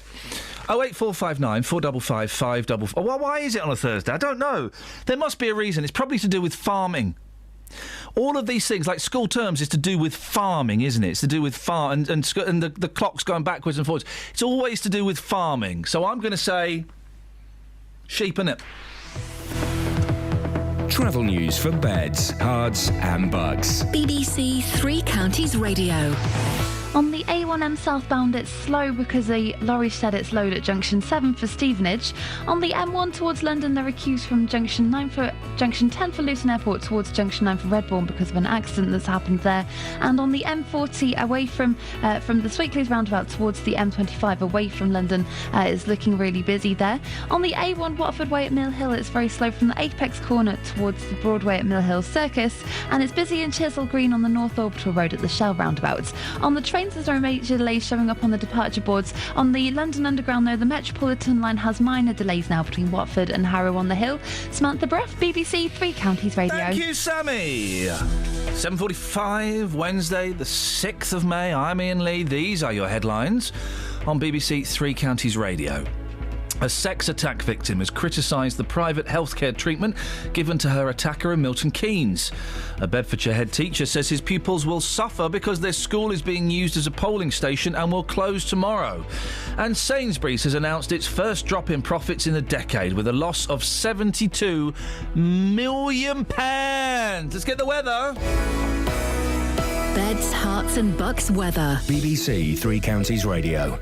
Another windy, blustery day across all three counties. Some heavy showers blowing through at the moment, just working their way west, although most of them have cleared parts of Buckinghamshire. We've still got them in parts of East Hertfordshire at the moment, up towards parts of Bedfordshire. But they're going to come thick and fast, really, today. We'll get some sunny spells between them, though. That's the advantage of this strong southwesterly breeze. The showers are being pushed through fairly swiftly. The maximum temperature up to 15 Celsius. Now, overnight, gradually, the wind is going to start to fall a little lighter. It's a calmer night and a clearer night. Still some showers feeding in from the northwest, but they're going to clear away as well, and the temperature's dropping down to 5 Celsius. A much calmer day for Thursday. Of course, it's polling day tomorrow. It looks like it's going to stay predominantly dry. There's a chance of an isolated shower, but nothing like today's showers. We're going to have some sunny spells and the wind a lot lighter. The maximum temperature for Thursday, 15 Celsius, and that's your forecast. Thank you, Kate. The general election on the BBC. On Thursday night, we're bringing you the general election like never before. From 10, we'll be across all the counts in Beds, Herts and Bucks. Voting's over here in Welland, here in Hempstead. I'm here in Luton. We'll be going through the night to make sure you hear what's happening where you live first, right here. Watford's one of those seats where you can go. Election 2015, Thursday night from 10 here on BBC Three Counties Radio. He does a good serious voice. That's why they don't get me to do those things. I can't do the serious voices. Roberto does a good serious voice. Let's be honest, so does Paul Scoins. Hello. Let's hear your serious voice. Hello. Your serious one? Not your sexy one, your serious one. Hello. There we go. Now, why do we vote on a Thursday, Paul? It used to be the traditional day for Market Day. Oh. So the feeling was that it would be most people caught up in the election. So it is connected with farms? Well, in a way, I suppose. It's honestly, everything we do in this country is traceable back to blooming farmers. Clocks. Sorry? Clocks. Clocks aren't traceable back to farmers, mate. That's traceable back to the Swiss. Well, yeah, clocks going one way or the other. Oh, the changing of the clocks. The school terms. Yes, true. Food production. Food production, foot and mouth. Yes. And also the shoe sizes, aren't they to do with farms? They are, aren't they, Catherine? Ears of wheat. Ears of wheat. Oh, okay. Yes. No. What? Like numbers of corn? Yeah. Okay. Yeah, you see, numbers of corn. Yeah, good. You see. What's that, Paul? It's been great to talk to you. Oh, thanks same time, 5 years? Yeah. No, but seriously, guys. And thank you for using traditional technology. The other one was, Yeah. People living in Milton Keynes and not just voting for who they want their MP to be. Oh yeah, of course they've got the referendum, haven't they? It's being held. Well, what is this referendum, Paul? And does anybody know about it? Well, I don't know really if many people know about it. I've seen a few signs up around town, but I don't think the general feeling is that many people really fully understand what it is. What is it about? What are they deciding in this referendum? Well, everyone gets a chance to vote tomorrow on this referendum if you live in Milton Keynes, and it's really about the future of what the town centre looks like. So, you drive around the centre of Milton Keynes, obviously you've got the old buildings like the Point and the food centre, which have perhaps seen better days. Yes. Yes, tear the point down. Yes, the point is going to come down at some point. But what's going to go in its place? And what happens to the people who also live in the city centre? There's about 3,000 of them who, don't have a doctor's surgery. They don't have perhaps some parkland to play in and all that kind of stuff. And what this referendum is I suppose, a bit of a blueprint for what happens over the next 50 years in Milton Keynes. Milton Keynes approaching its 50th birthday in just a couple of years' time. And these... happy birthday, Milton Keynes. You're not a city. Maybe as a birthday present, Ian. You don't know. I'll buy citizenship. Bestow some citizenship on it. Yeah. So I mean, this referendum, first of its kind, because it's supported by business and the residential sort of people as well. So do we know what the options are then? What will it? What if I go into a booth in Milton Keynes and I see this? I've decided I'm going to vote for my MP. What will I see on this bit of paper about the referendum? You'll see a very simple question saying, "Would you like to support the business and residential referendum for the centre of Milton Keynes, yes or no?" And that's as much information as they're allowed to put on the ballot paper. So hang on, I don't understand what am I voting then to have a referendum, or am I voting in support of a statement that's already been put forward? This is a vote in support or against what is called the neighbourhood plan. Now, this coalition put forward this new planning system where local people could have a more sort of say in their local communities, and neighbourhood plans have been popping up all over the place. We've had quite a few in our patch already. Yeah. And this is the biggest one. This covers the largest area. It's 120 acres or so, but it's also lots of businesses are involved in this, and they have a say in what happens, because obviously they want to make sure that this town grows as fast as it can, and it's in their interest. But it would have involved people knowing what that statement means, as to whether they can vote being fully informed. The information will not be in that booth. No, nothing will be in the booth. Yeah, so they've really been up against it. The organisers of this plan say that the council haven't done enough to publicise it. They say that they've had to go out and tour the shops and stand outside the football stadium and hand out leaflets and so on. And even the chairman of the newly promoted MK Dons has been banging on about how good it would be for the town. But it does lack a sort of certain momentum, if you like. But that could work in their favour, couldn't it? Perhaps. Because give me the question again. I haven't seen the exact ballot paper, but it will be something along the lines of, there is a business neighbourhood plan in Milton Keynes, do you support it? And it will be a straight yes or no. Because it's a business and neighbourhood plan? Yeah. It sounds like a great thing. No, but it does. There's a business and neighbourhood plan. Well, that sounds like a great thing. It sounds like a positive thing. I don't know what the details are at all. No. But so people's lack of knowledge may work in favour of them getting a yes vote. Well, it might do, but what the campaigners have told me is that their concern is that not enough people are aware of this, and because of the terming of it, saying it's a neighbourhood plan as well, people think it might be a council thing and automatically vote against it. Okay, all right. So that's their concern, that they people haven't gone out and researched it. They've got a website. If you kind of look at the I think I think they're calling it the Yes CMK plan, but you can go and Google it. But thanks. Great reporting there from Paul Scoggins. Go and Google it. What's this story about a murder? I'll just go and Google it. Thanks. But of course, I can't speak up for whether it's good or not. But that's where the information is. It's not our only referendum, of course, tomorrow, Ian. We've got plenty of referenda. Well done. Hang on a second. He used the plural of referendum correctly. Well done, Paul. And the people of Bedfordshire are in a similar boat. They're voting on a different sort of referendum, but theirs is to put council tax up. And of course, for the police, yes. Spoken, a lot about whether or not that's something that people are going to go for. And of course, they face their own problems about whether or not people know enough about it or will vote for it. Paul, I've got to ask you, as is my want, if people listening to this show now, who should they vote for? I've said before, Ian, and I stand by this, the good guys. I don't think the good guys are in this one, Paul. Oh, God. And who will you be voting for? All of the bosses' buttocks are clenching tightly, hoping this conversation doesn't go the way I've initiated it. You must be how can I phrase this that isn't in any way vulgar? You must be really excited about this election tomorrow, yeah? Yeah. Are you? What? Are we on air tomorrow night or something? What's happening? Yeah. I didn't get the email. I didn't open it. I couldn't be bothered to open it.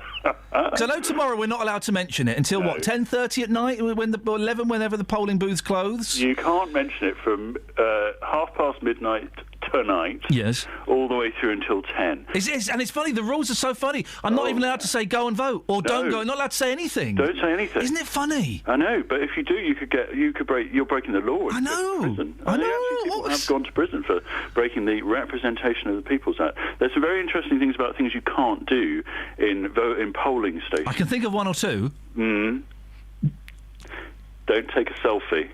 Can you not? No. Oh, for crying out loud. What's Kim Kardashian going to... Well, she wouldn't fit in there, and she's American, so those two things... That's specifically one for Justin. Yeah. You've got to be very careful about that, especially. You can't take a selfie? Can't take a selfie. I wouldn't take your pets in with you. You can take... Well, if you're a blind man? They're more friends than pets, aren't they? You can't wear political clothing. You can't wear a rosette. Oh, man. What about my Farage pants? Have I got to take them off? If you're no. You kip, I kip, we all kip. You can go in topless as a man, but not as a woman. I'm putting that one to the test. You can't... What's the other thing? You can't talk about the candidates when you're in the booth. Well, who would you talk to? Well, if you went in with your friend. No, surely you're not... No. Surely you're not allowed to go in the booth on your own. You have to go on your own. Well, no, you can't... you can't go into the polling station. You can go into the polling station with a friend. Guys... As long as they're voting. Come on, guys. Are you allowed to do my favourite joke? Where you take a bottle of shampoo in there as you draw the curtain, you say, "I'll be 5 minutes." And then you come out wearing a shower cap. Are you allowed to do that? I don't know. Is that allowed? You can wear headwear. I've checked that. Okay, well, I'm going to wear a shower cap into my my voting booth. Well, we're on air from 10 all the way through to... And is that you? Yeah. And what is it? Red Bull? Yeah. Pro Plus? Pro Plus. Something a little bit stronger, sir? It'll be like my GCSE exam. Has Roberto sorted you out? Yeah. Are you sorted? I've got some expensive Italian chocolates. And... Well, Well, we'll be through all the way through to your programme. In fact, we may also we may get some results during your show. Hey, fingers crossed, mate. I think Bedford might come in a bit late because, of course, in Bedford, as we spoke about last week, 5 greedy. They've got to verify all of those. So yeah. Well, Paul, listen. Buzzing, as you can probably tell. Well, you will be tonight. Listen, we don't often get you on the show, mate, and I've missed you. We know you prefer Roberta, and that's absolutely fine. It works best for both of us, but. That is not statistically accurate. It's fact. But now you're here, I'd love to play... You know the rules, don't you, Paul? Yeah. Remind me. I've got to put a song headline to a story. No, it's a regular feature, Paul, and it's called... Regular feature on the show, Paul. You know how to play, don't you? It's in the rabbit hole, though, isn't it? No. We do it various times of the day. It's more or less always in the rabbit hole. No, we do it after 7 sometimes. It's called... I'm fairly sure that it is about putting a song title to a story. No, it's not at all, mate. I give you a headline, you tell me what the story is. OK.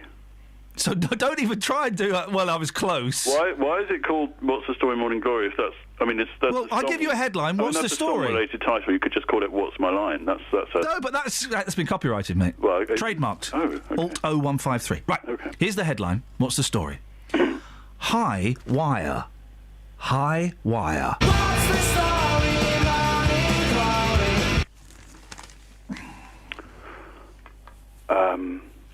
Is it a story about the creator of the American TV series The Wire going on a mountain trekking holiday? Oh, I really thought you were going to get it! Oh. So close, Catherine! Is it about the creator of The Wire? Oh.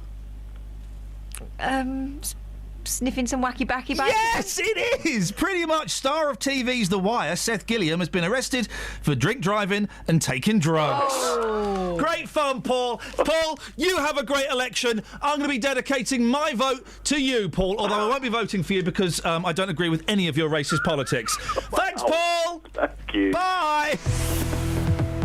Travel news for beds, cards and bugs. BBC Three Counties Radio.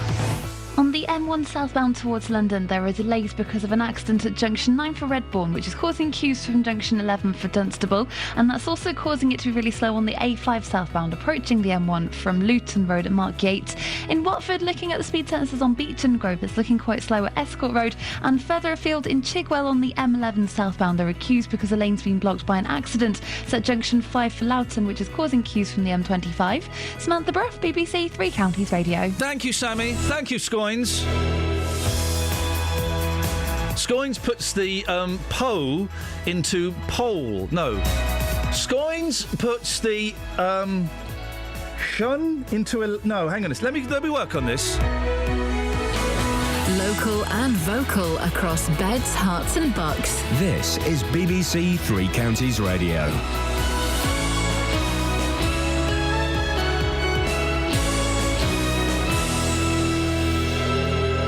It's 8 o'clock. I'm Simon Oxley. The headlines: victims' anger over sex attackers' treatment in Milton Keynes. Bedfordshire Head criticises polling station school closures.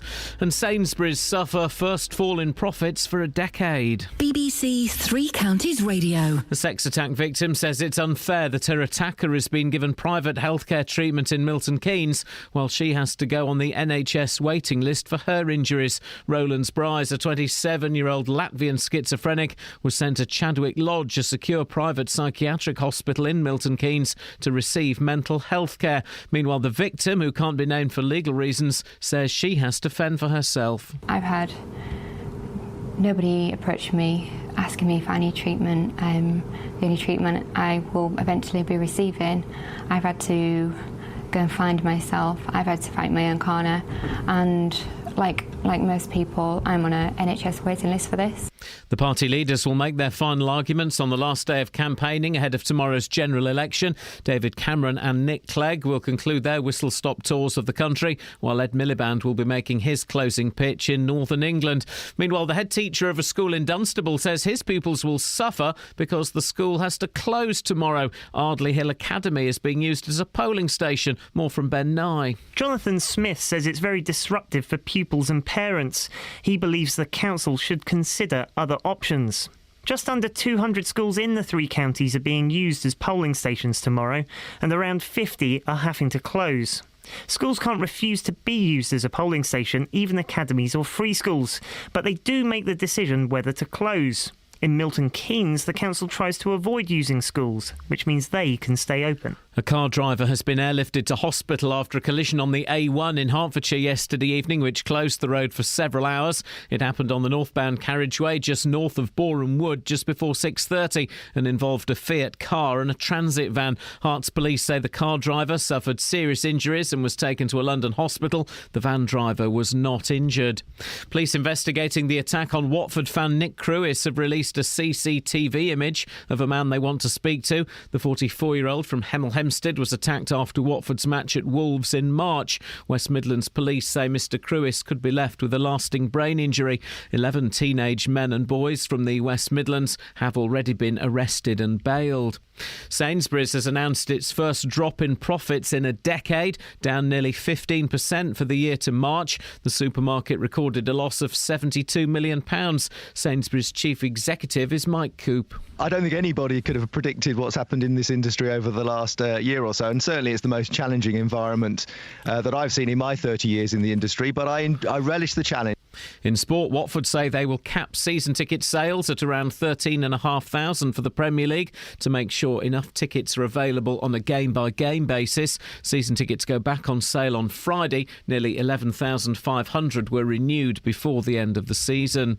The weather, blustery and heavy showers today with some longer spells of rain, staying windy, a maximum temperature 14 degrees Celsius. And you can get the latest news and sport online at bbc.co.uk/3 counties.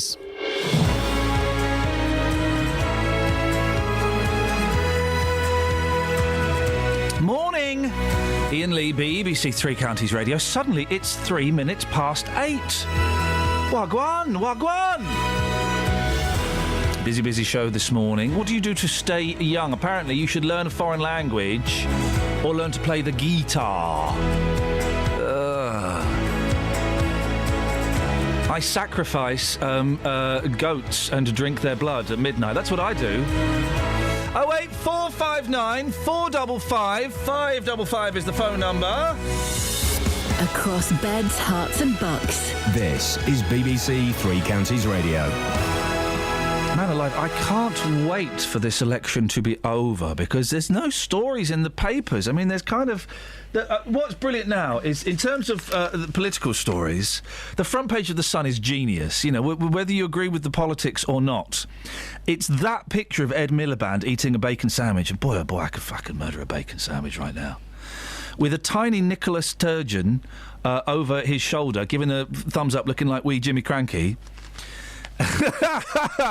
And this is what they're resorting to now. And this is the paper that was slagging off Russell Brand, saying, why would anyone listen to Russell Brand? Why would anyone listen to this? This is the pig's ear Ed made of a helpless sarnie. In 48 hours, he could be doing the same to Britain. Save our bacon. Don't swallow his porkies and keep him out. I mean, it is a brilliant front page, whether you agree with the politics or not. It is a brilliant front page. But this is what they've come to now. You know, it's none of the, Ed Miliband's politics on the NHS are this, but we criticise it because we don't quite know how he's going to be able to fund it. Or even the other way around. He said, well, David Cameron says he's going to make everything all right. Well, he's had 5 years to make everything all right, and there's none of that. It's just silly pictures. It's the schoolboy let's all point at Ed. But it's both of them are doing it. It's just silly pictures. Yeah.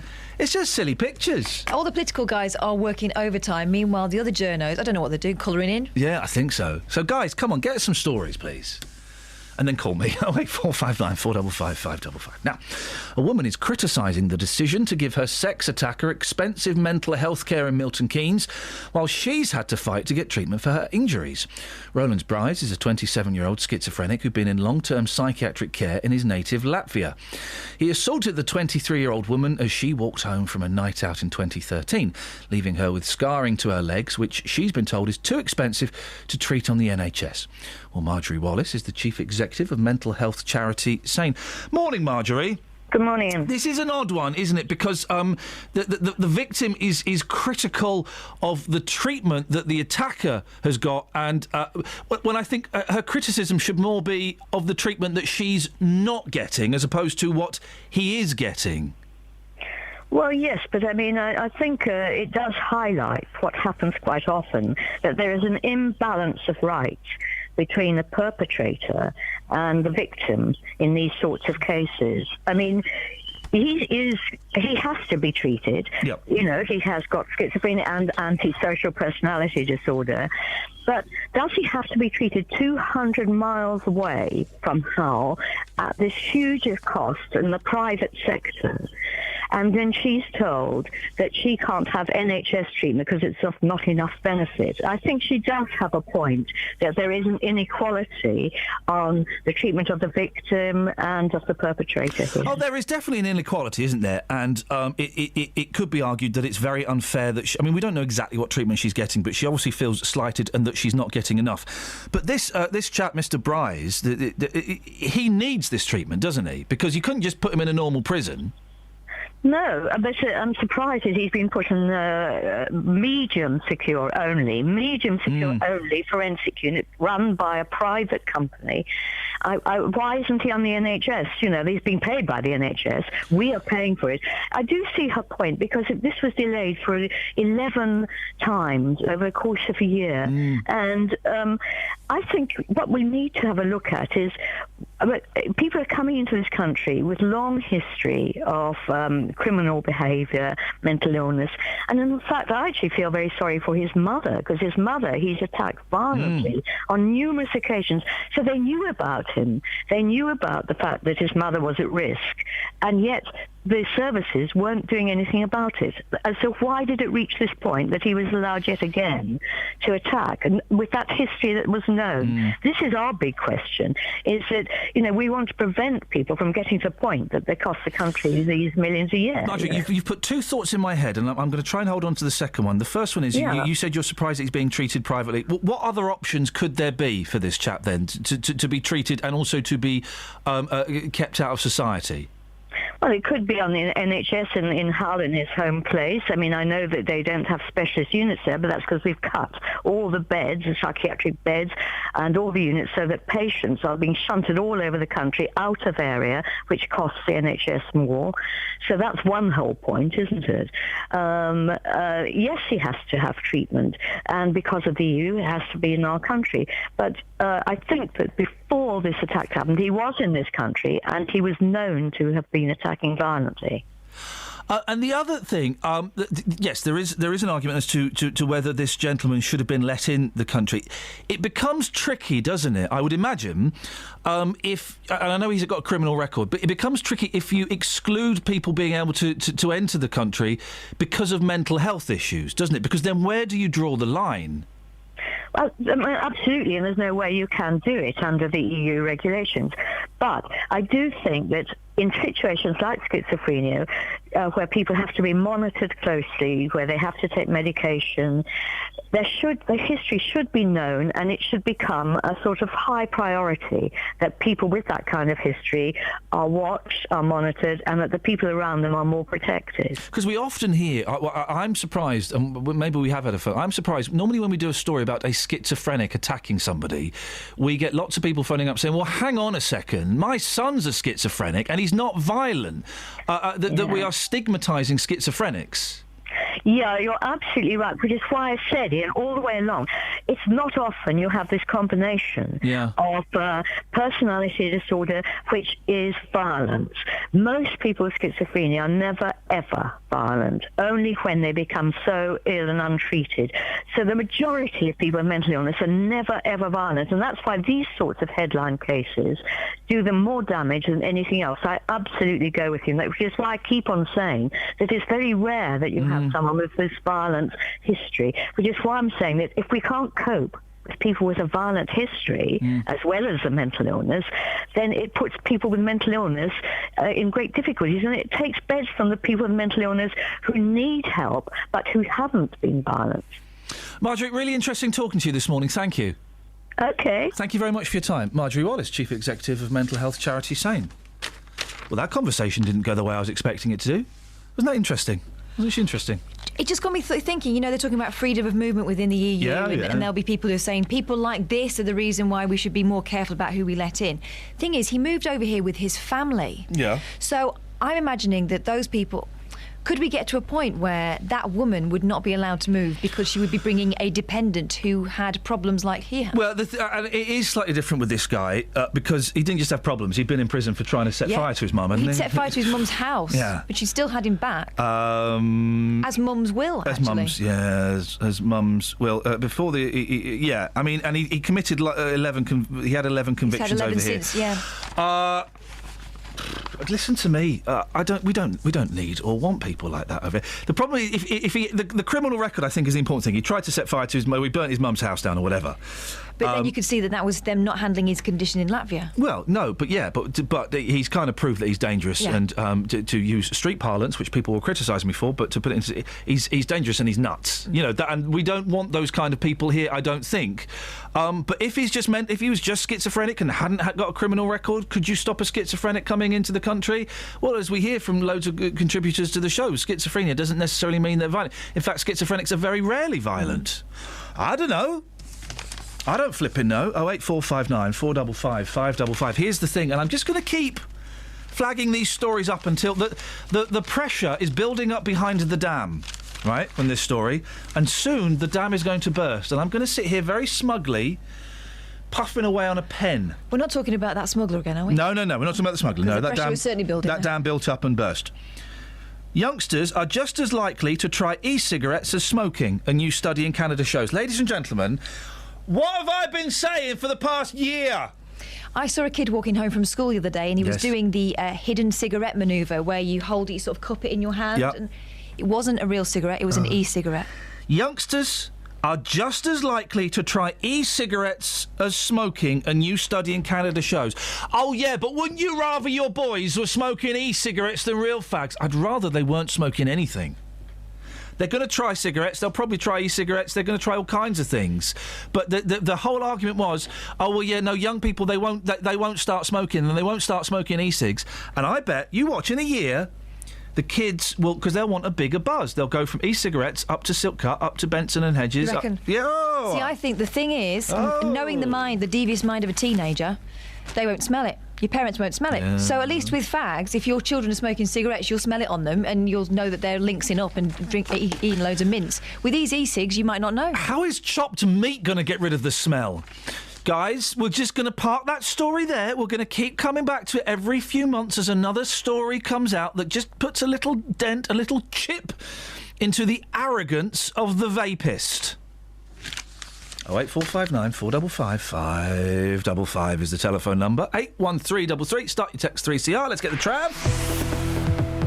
Travel news for beds, cards and bugs. BBC Three Counties Radio. There are delays on the M1 southbound towards Junction 9 from Redbourne because there's been an accident there, and that's also causing queues on the A5 southbound approaching the M1 from Luton Road. In Stevenage on the A1M southbound it's slow because the lane's been blocked by a lorry that's lost its load at Junction 7 for the A602.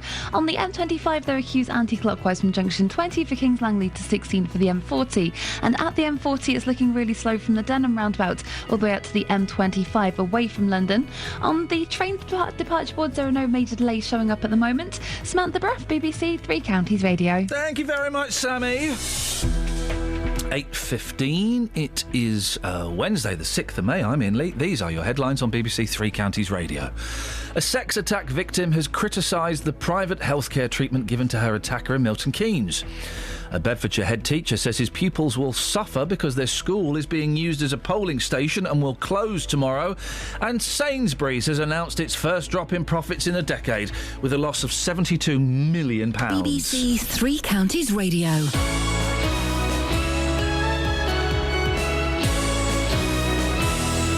Look at you with a cheeky little grin on your face. You know that you have a little secret weapon up your sleeve. I know. Well, I just know you're going to like what I tell you. Go. What have you got? Which is... Because there's not a lot in the papers. There's not a lot in the papers. It's been a really weird sort of 3 weeks where sometimes... You wait for tomorrow. What are we going to talk about tomorrow? Well, we'll probably talk about, I don't know, plums and dingleberries or something. What?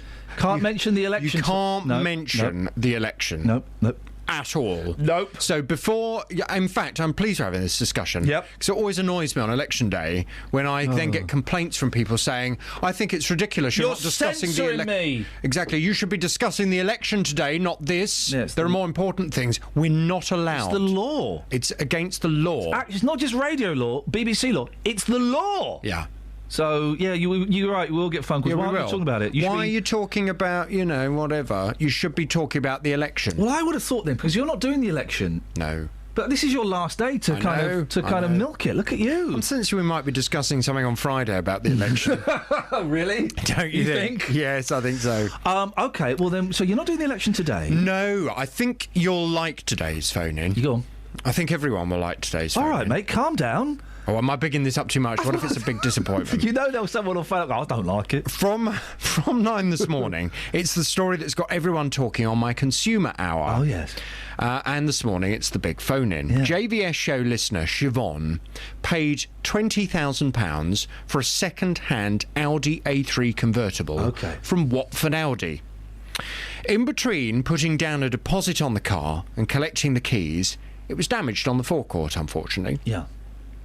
So having spent nearly 20 grand on this car of her dreams, she was forced to take home a car that needed some work done on the bodywork. Yeah. As an apology, Audi told her to go out for a slap-up meal for two. We were talking about this the other day. They said, go out, have a meal on us for two by way of an apology. Yep. They didn't set a price limit. So she took her mum for a 2 Michelin star meal costing over £700. Was she eating gold? Well, in fact, it's interesting you say that because we've just put her bill on Twitter. Yeah. So if you want to have a look at exactly what she ordered, it's now on Twitter. How much was that meal, sorry? It was, to be precise, it was £714. For two people? For two people. Now, Audi argue that the meal was excessive and they'll only pay half of the bill. Well, from 9 this morning, I want to hear your reaction to this. Do you think Audi are being unreasonable by only paying half Siobhan's bill? 08459 455 555. We shall debate this from 9. They made a mistake by not setting a price, didn't they?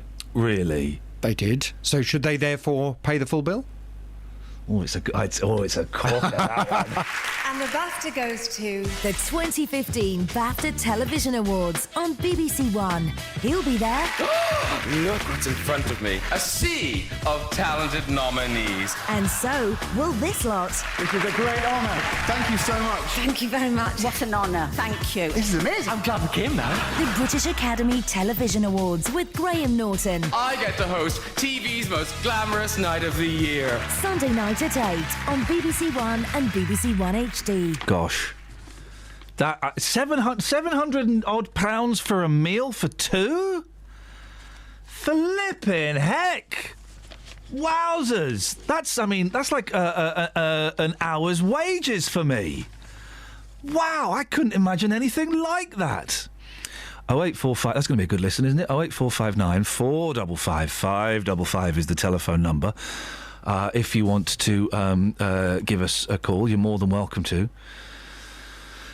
Iain, and the subject of the schizophrenic gentleman being treated in Milton Keynes. The reason he's in Milton Keynes is because it has the right treatment for him and he needs specialist treatment. It's a non-story, and why get only commentators who don't know what they're talking about? Well, she was the head of the mental health charity Sane, and I thought her view was quite interesting. Whether you agree with it or not, right or wrong, I don't know, but I thought it was quite interesting.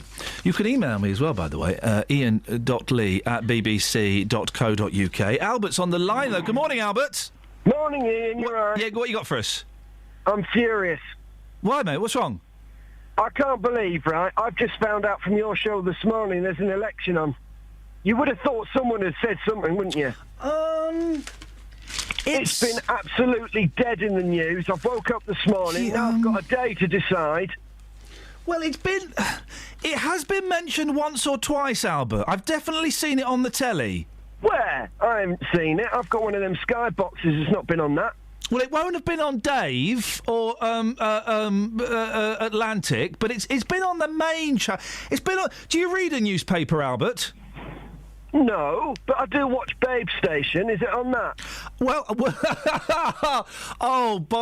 Babe Station have missed a trick, haven't they? They should have the girls dressed up in the colours of the various political parties. That's a good one. And see who gets the most, how do we call it, votes. I would vote on that. I would, yes, I'm really trying to watch my language. See who gets the most phone calls, and they could have their own little election. You could have your own little election, Albert. I'm not going to. No, let's not qualify that one with a response. Thank you. Possibly the only person in the United Kingdom what has missed the fact there is an election coming. They should. That's not a bad idea, though. The Babe Station. It's not a bad idea, is it, Melvin Bragg? Hello. Good morning. The girls on Babe Station dress up like the political leaders, but with their boobies and their bums out. Oh dear. Whoever gets the most phone calls wins. You're bringing a very important institution down to very base level. You're right, and I shouldn't be so rude about Babe Station, Melvin. You're right. You shouldn't, yeah. What have you got for us today, Mel? I've just got a saying for Mr. Scoynes. I was quite worried because it's probably his busiest time in 5 years, and he's hardly been on the radio. But here's a saying for him. Paul Scoynes, the man who puts the Viagra into the election.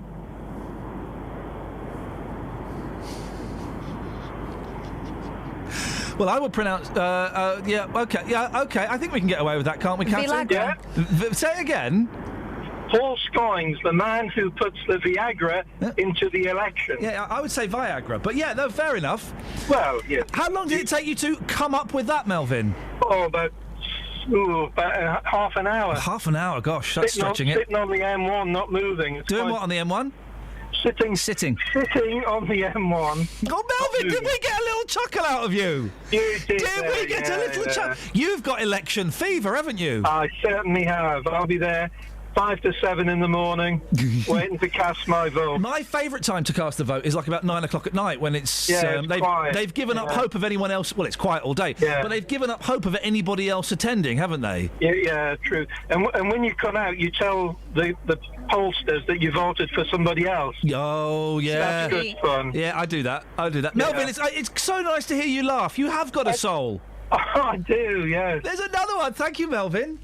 Isn't that nice? Are we doing this next story, or are we... We're trying to get past the school switchboard, and it's a little bit tricky. She's speaking to the man himself. There we go. Okay, lovely. Well, that's we've got. Well, in that case, let's press this and crack on. Call 08459 455 555. BBC Three Counties Radio. David has tweeted a joke that I can't read. The punchline is because he stuck it in curry. Now, about 200 local schools will be used as polling stations tomorrow, meaning a quarter of them will be closed altogether. Great for democracy, annoying for working parents, but it's not really the school's fault. Schools can't refuse to be a polling station, although the decision as to whether they close is down to them.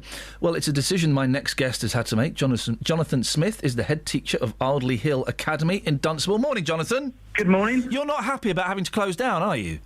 Well, no, it's an interesting one. In one way, it's fine. We have to close because of where we have to have the polling station, which is right in the centre of our school building. So obviously for safeguarding reasons, we have to close. But it's more the disruption, not just of the day, but the fallout. I mean, we're in a 4-day week as it is because of bank holiday. And yes, I forgot about the bank holiday Monday, of course. So taking another day out of the equation, it's right in the middle, it's very unsettling for the children. So. How old are the kids at your school? Technically, they're at the preschool, they're right at 2. And at the moment, they go up till 10. It will be 11. Okay. But it's not going to ruin their future, is it? No, it's not going to ruin their future. It's a time of the year where we're coming toward the end of the year. There are lots of things happening, like school trips and various things, and so we're very careful about picking the things so they don't disrupt the children's education. No, in 5, 10, 15 years, when they're as old as us, they're not going to remember it. It's not going to affect them. Bless you for that. It does disrupt the continuity right now. Couldn't you have done a school... is there any way around it? Couldn't you have done a school trip or something for at least some of the pupils on Thursday? Yeah, it's hard. We have done whole school trips before. Blimey. Yeah. Good luck. We did one to London once. It's a huge organisational thing, and it is possible. You do then need a lot of helpers. It's a big undertaking. So, I mean, could we have done it? Yes, in this instance. I suppose, and, all my staff are in. I'm using the opportunity to cram as much training in and things as possible. Oh, so you are utilising the day as a training day? 'Cause that was another suggestion from someone earlier on in the show. Yeah, absolutely, yeah. I mean, we have fixed training days to be closed for as well. Yeah. But obviously, this is another opportunity. So from my point of view as a head, it's great. Because there's another opportunity for me to sort of get some more training and bits and pieces. I suppose the thing is as well, for even the younger children, it's an educational tool as well, isn't it? This is a huge thing, and it's kind of, you can obviously make it age appropriate, but an introduction to democracy.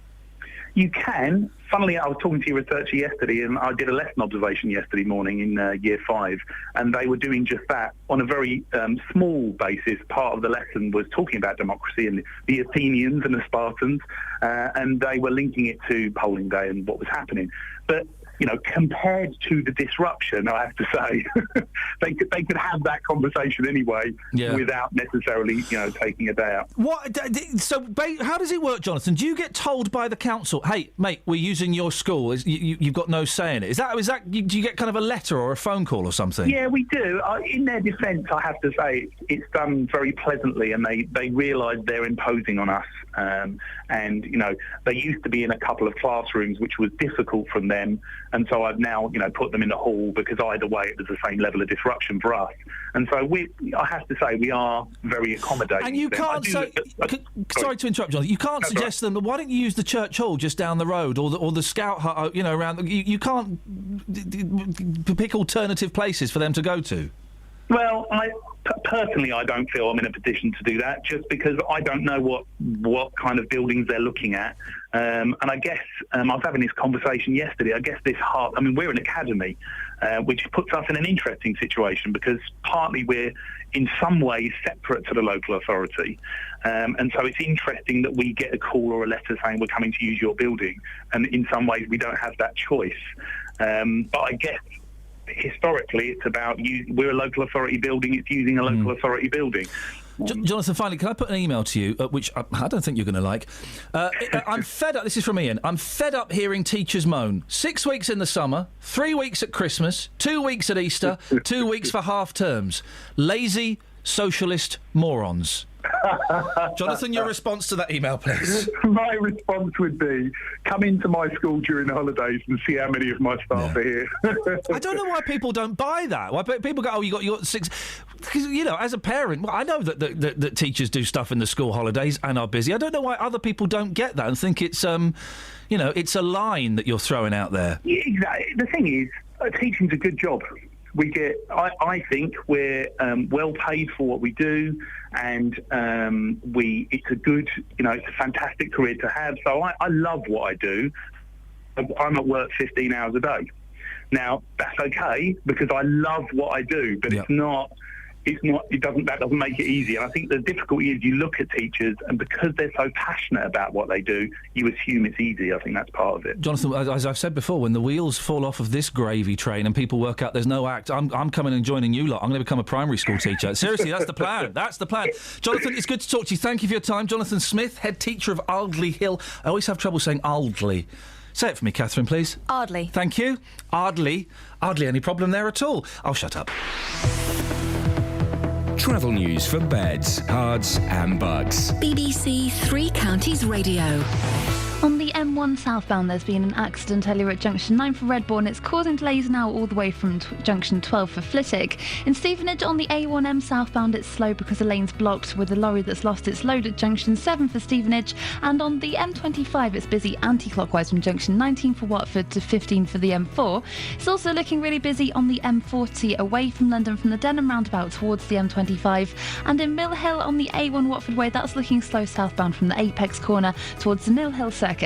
On the train departure boards, there's no reports of any problems. Samantha Bruff, BBC Three Counties Radio. Across beds, hearts and bugs. This is BBC Three Counties Radio.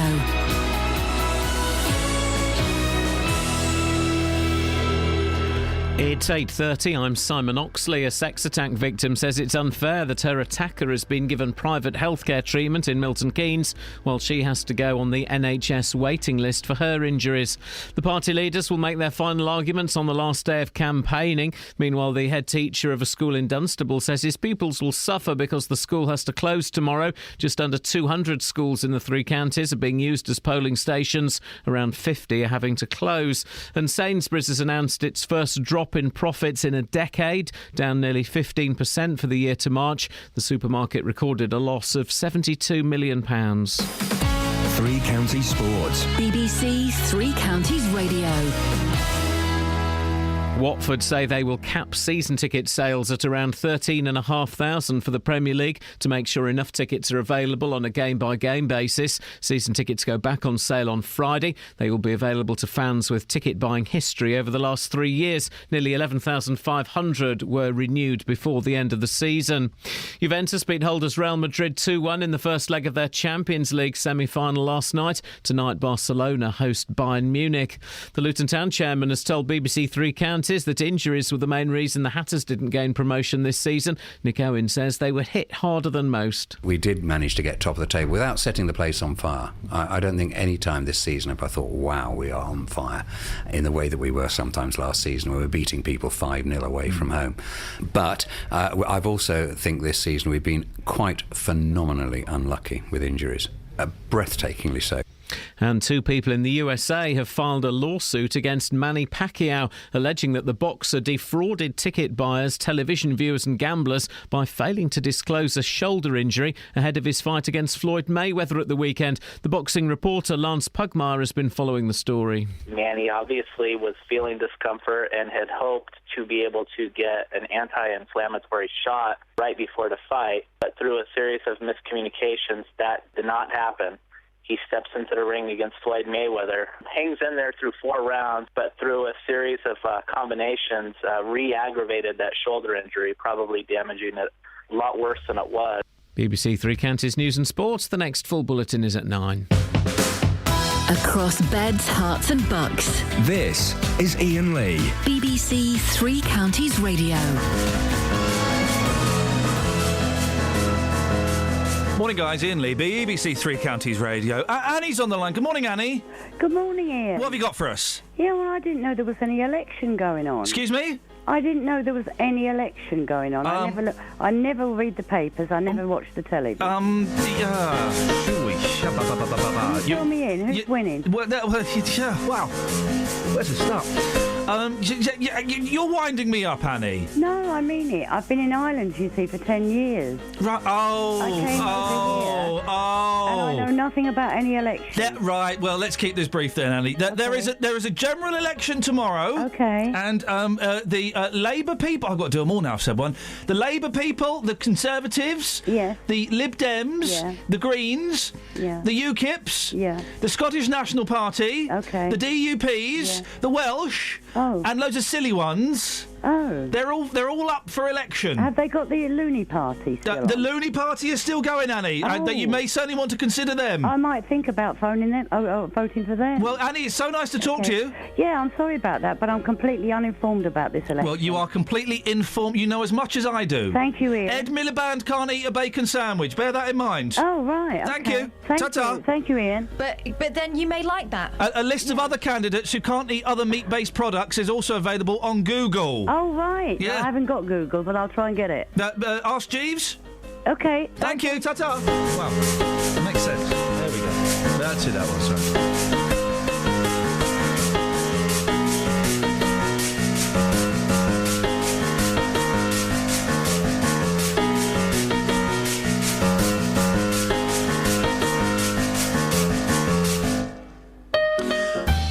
Texers. Yes. Let's have some Texers. 08459 455 555. So far, it's Maggie and Albert who did not know that there is a general election. Who's Maggie? tomorrow. That was Annie. That was Annie and Albert. 2 people who didn't know there was a general election tomorrow. I don't think Maggie knows either. No, Maggie hasn't got a clue. No. My son's Biggleswade Lower School is closed tomorrow for polling. Lawnside has always been used. However, there's a perfectly good library next door which is closed on a Thursday. Why don't they use that? Says Carrie of Biggleswade. I just think deal with it. What's the stuff that happens? Happens once every 4 or 5 years. Deal with it, guys. Well, then Lisa in Leighton Buzzard's not going to like this because she's put an annoyed face on it. Eesh. My daughter's school's been used as a polling station when there's a perfectly good community centre 200 yards up the road with a huge car park that could be used instead. What? This is the phone in. This is hang on a second. Let me work out my phrases. I know. No, hang on. I got it.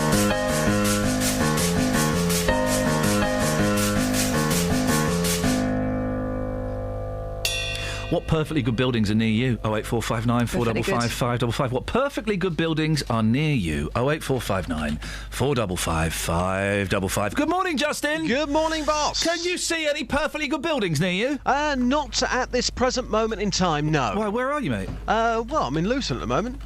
Ian's just tweeted in. Didn't Albert do that joke already? Albert... Iain, that wasn't a joke when she was doing it. That wasn't actually a joke. She genuinely didn't know there was an election coming up. I'll explain later. Are you in the car park having a growler? I might be soon. Well, then you can see the perfectly good BBC Three Counties current building. Well, the building, of course, will be going very similar. The building will be staying there, of course. Mate. But we're leaving, boss. We are leaving. We're going in June. And we're all being issued with rape alarms and mace.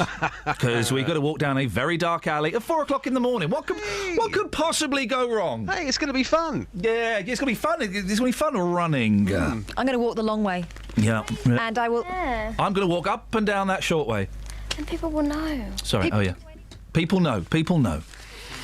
Justin. Yes. What do you do to stay young? Apparently, if you learn to play the guitar or learn to speak Spanish, then it keeps you young. Well, I've seen loads of old Spaniards, and have you seen the state of Eric Clapton? Flipping heck! I want a lover with a slow hand. How do I stay young? I'm into my fashion, and you should bring that to work one day. Yes. And also, I like a bit of fitness as well. Those two things keep me, I think, young. Well, okay, in your head, that's fine. Well, hang on. What about you then? What? How do you stay young? What I do to stimulate your mind? What I do to stay... I don't bother with the mind. What I do to stay young is... What I do is to make people think I look young is I grow a beard for 3 months and then I shave off and goes, wow, you look a lot younger. Yeah, beautiful. That's what I'm talking about. This is the best thing about having... You know the best thing about men having long hair is they look better when they cut it off. And it's almost worth men growing their hair long for ages so that they look instantly better when they cut it off. Yeah, it's a good technique. It's true, that, isn't it? You should be a fashion and style advisor. Well, I am. I just don't... It's just, but I don't bang on about it. Yeah, I get you. Yeah. You've taken this to the streets, Deals. I have. Been asking people, how do you stay young? How do you stimulate your mind to stay young? Village life once again this morning. I've been in Caddington. Some of these answers, especially the guy at the end, you will love them. Here's what happened on the streets.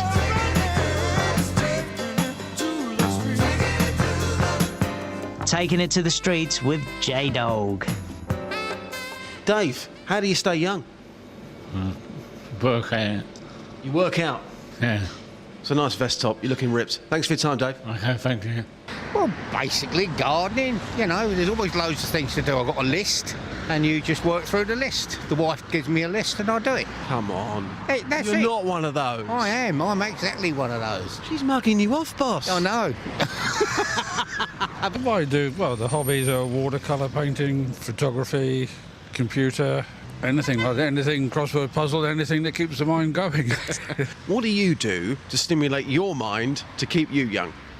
I investigate my family tree using a computer. I spend quite a lot of time on the computer doing family tree, searching for people. Whilst researching your family tree, what's the darkest thing?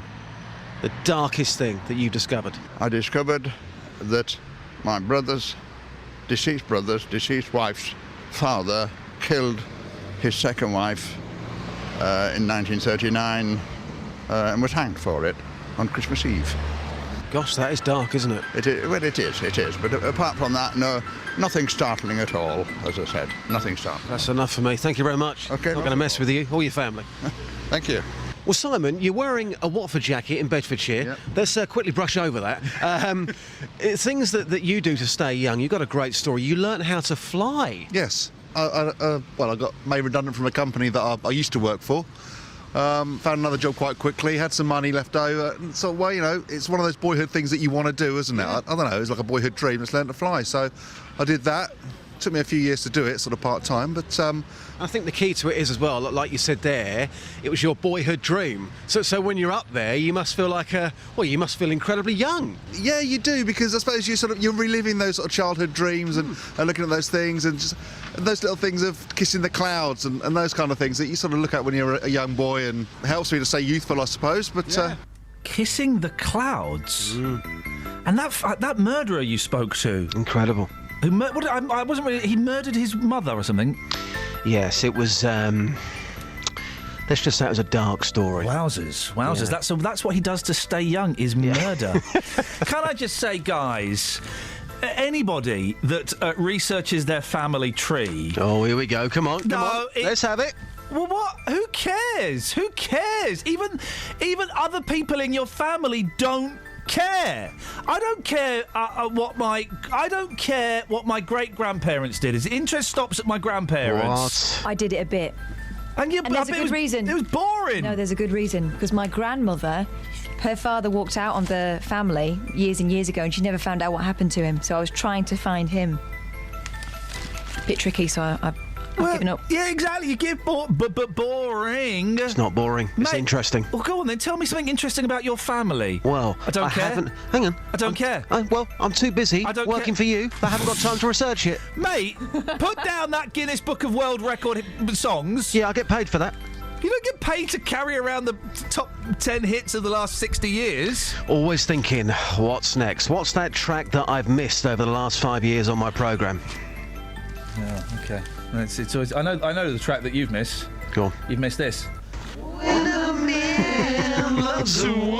Are you back on the radio this weekend, Just? You've had quite a bit of time off. Yeah, recently. I've had a couple of weeks off for Watford's promotion party. I'm not bitter. I'm back on this weekend, the 9th of May, 12 until 2 hours of great songs. And by the way, yesterday we played some audio of Clive Wilkinson from Shefford, who was stranded in Nepal. He's now safely back in the UK, back in Bedfordshire. The video of him arriving at Heathrow Airport, that's now on our Facebook page. It's very, very emotional.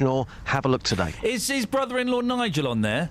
Nigel's on there, yes. OK, because I know we had a lot of requests for people wanting to know more about Nigel, because he got very emotional, didn't he? He got very emotional, because he thought that Clive wasn't going to come back. There he was. Incredible story. This surreal week, there he is waiting for him at the airport. And I think that the key moment for me was when he said, I can see him, I've now got to go and touch him just to make sure that he's still alive. My friend Charlie Charles was swimming in the sea in Thailand when that tsunami hit. Oh, you know the tsunami? When was that? 12 years ago? 15 years ago? Yeah. No, wouldn't have been 15 years. It would have been 8 years. Anyway, about 8 years ago. He was swimming in the sea. And he got washed up on the sea and kind of woke up on the beach, right? Going, what are all these people asleep for on the beach? What? They weren't asleep, mate. They weren't asleep. They were dead. Goosebumps. I know, just terrifying. And he couldn't find his girlfriend for a few days. Imagine, you see these things on telly, but when you hear a story like that, or the fella that you spoke to, Clive the other day, who are there for real. Yeah. So easy to think, it's thousands of miles away. Those poor foreign people. But when you get that story close.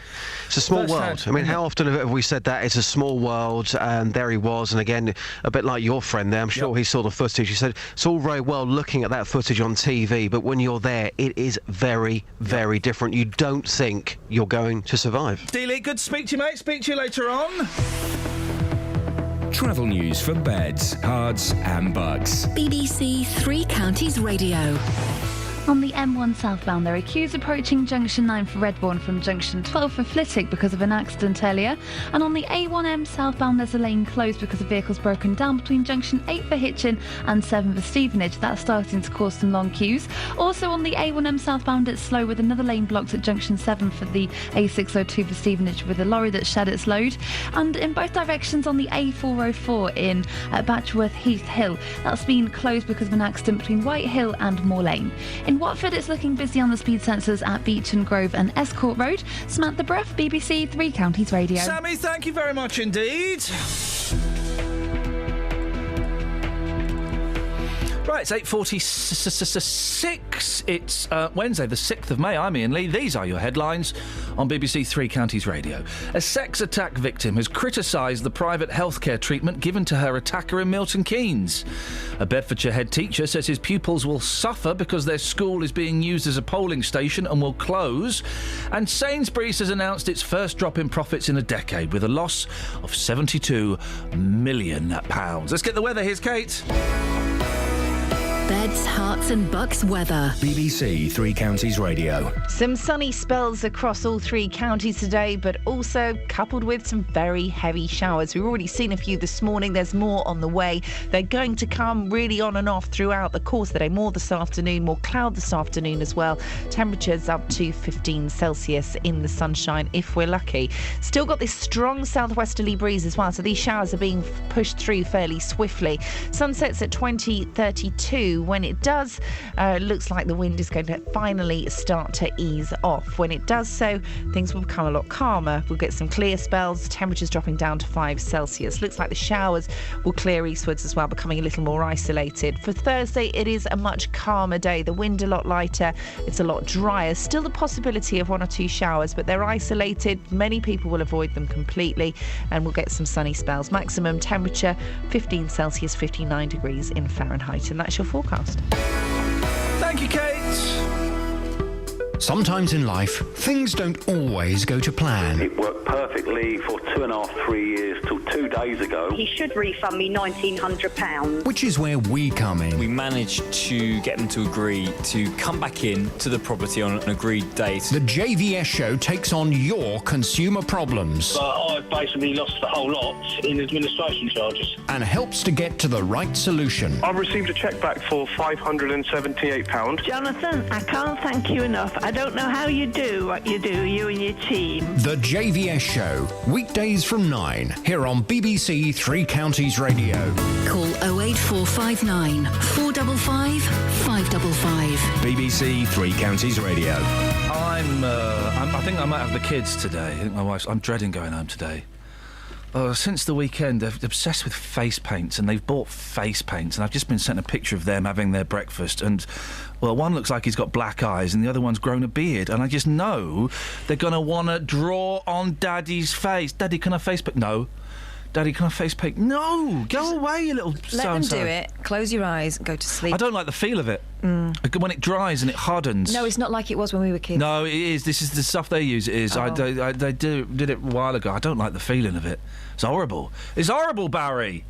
Hello, Ian. Good morning, Barry. What you got for us? Well, I was just thinking, I've heard you saying that you and your cool presenters are not going to have a lot to talk about tomorrow because you can't mention the election. Not allowed to mention the election tomorrow. We're going to be stuck for 3 hours. Yeah, well, what about? I mean, there are lots of people like me and lots of people of a certain age around my time that keep boring our friends rigid at the moment, trying to tell them about remembering VE Day.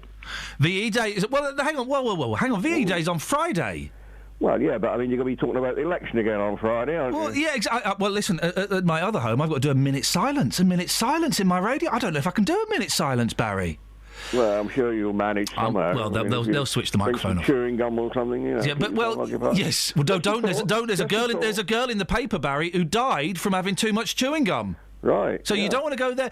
Well, I mean, yeah, I'm sure we'll nod to VE Day on Friday. I'm sure. Hey, listen, we're the BBC. Of course, it'll be acknowledged. But I don't know if we can. I think if we do it tomorrow, that could be over-egging the Victory in Europe pudding.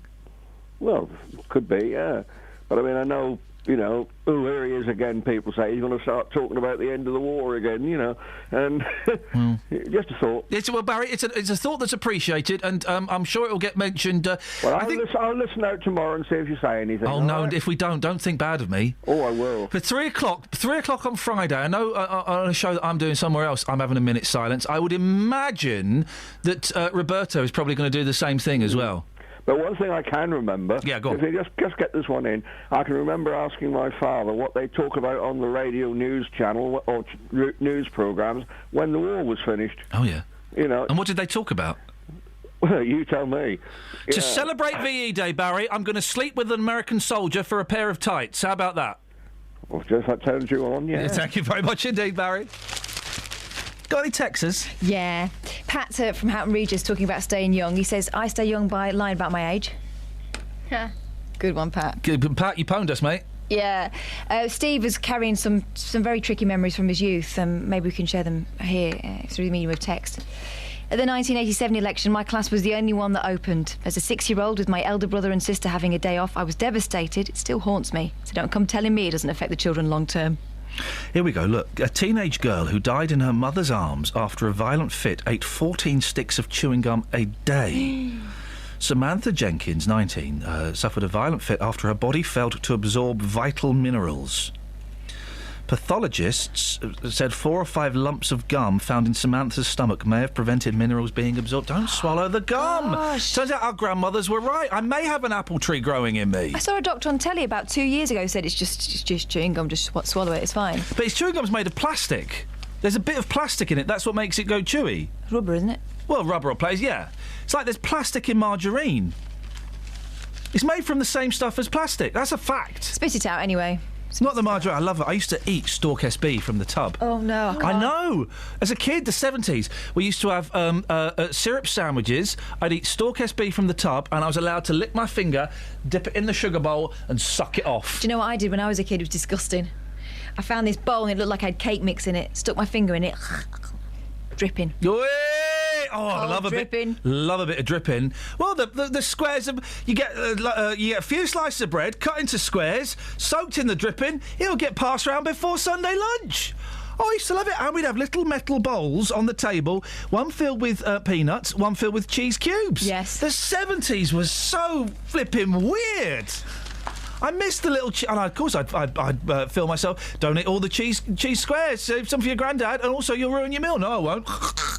And we used to eat peanuts like there was no tomorrow. Man alive. Can't now, because everyone's allergic to them, so not allowed to have peanuts in shops because of the babies that are allergic to them. Drones used to smuggle lags drugs. We've heard this, didn't this happen recently here? Someone made an attempt, didn't they, at Bedford? Crooks are increasingly... And boy, oh boy, I've not stopped using my drone. Me neither. Crooks are increasingly using flying drones to smuggle drugs, weapons and mobile phones into jails. At least 7 attempts were foiled in the past year. Steve Gillen, head of the Prison Officers Association, warned, "This is clearly a new threat and something the prison service are going to have to think about contributing extra resources towards dealing with." Last year, criminals tried 3 times to get contraband into Ramby Prison, Notts, with a remote control aircraft. 3 similar attempts were made to smuggle items including drugs into a prison. Here we go. And in March, a £900 DJI Phantom 2 Vision drone carrying drugs and weapons crashed into razor wire at Bedford Prison. Yeah, that'd be me. I can't keep mine straight. Yeah, it sounds like a good idea. They're so hard to fly. They really are hard to fly. And also strapping a mobile phone to it, that's going to put your balance completely off. Exactly. You've got to calibrate that thing. I mean, I'm listening to that and I'm thinking, yes, very naughty and it should be stopped, obviously stamped out. But I'm also thinking, wow, the skill involved. I'm just retweeting perhaps the most horrific picture I've ever seen. It's someone's nana who's been given a face paint makeover by children. I mean, that poor woman. She's probably served in at least one world war. To have that done to her face. Didn't move fast enough. Have you seen it? No, I can't see any photos on mine at the moment. Oh, dear. I mean, that poor... I'm so sorry, Boogie Monsters, for your nana. 08459 455 555. Now, here's a story as well, which is... where is it? This is unpleasant. This is horrible, right? Where is it? I'm looking in the wrong... No, hang on a second. Oh, that poor woman. That poor woman. She looks startled as well. There she is in her care home. I haven't got a clue what's going on, bless her, and then the kids have done that.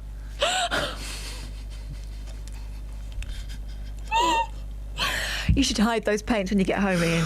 Oh, God. The thing is, you speak to the kids. What have you done to Nana? Oh, she's a tiger. She's not. That's not a tiger. That's a very sick woman. Looks like a Picasso. That's a very sick woman. Blimey. I'm not going to do the... Oh, no, I am. A balding French pensioner has been arrested on suspicion of posing as a handsome male model to trick women into having sex with him. I saw this one, yeah. Takes a nasty turn, but bear with me. The 68-year-old allegedly met women on a singles website using a photograph from an advert of a man in his 20s. It's claimed he then wooed them with raunchy text messages, I believe they called them sexts, and arranged to meet them in his flat in Nice, which was nice, where the lights... This is where it goes wrong. Where the lights were turned out before they arrived. I mean, come on, women. Well, they were 50 Shades of Grey fans, weren't they? The man, who called himself Anthony LaRoche, also allegedly insisted it would be more exciting if the woman wore a blindfold when they had sex. One woman, named Sylvie, told police she agreed to the kinky sex game, believing she'd gone to bed with a good-looking man with brown hair and blue eyes. Afterwards, he didn't want me to take off the blindfold. When I insisted, he got angry. I ended up seeing his silhouette in the dark.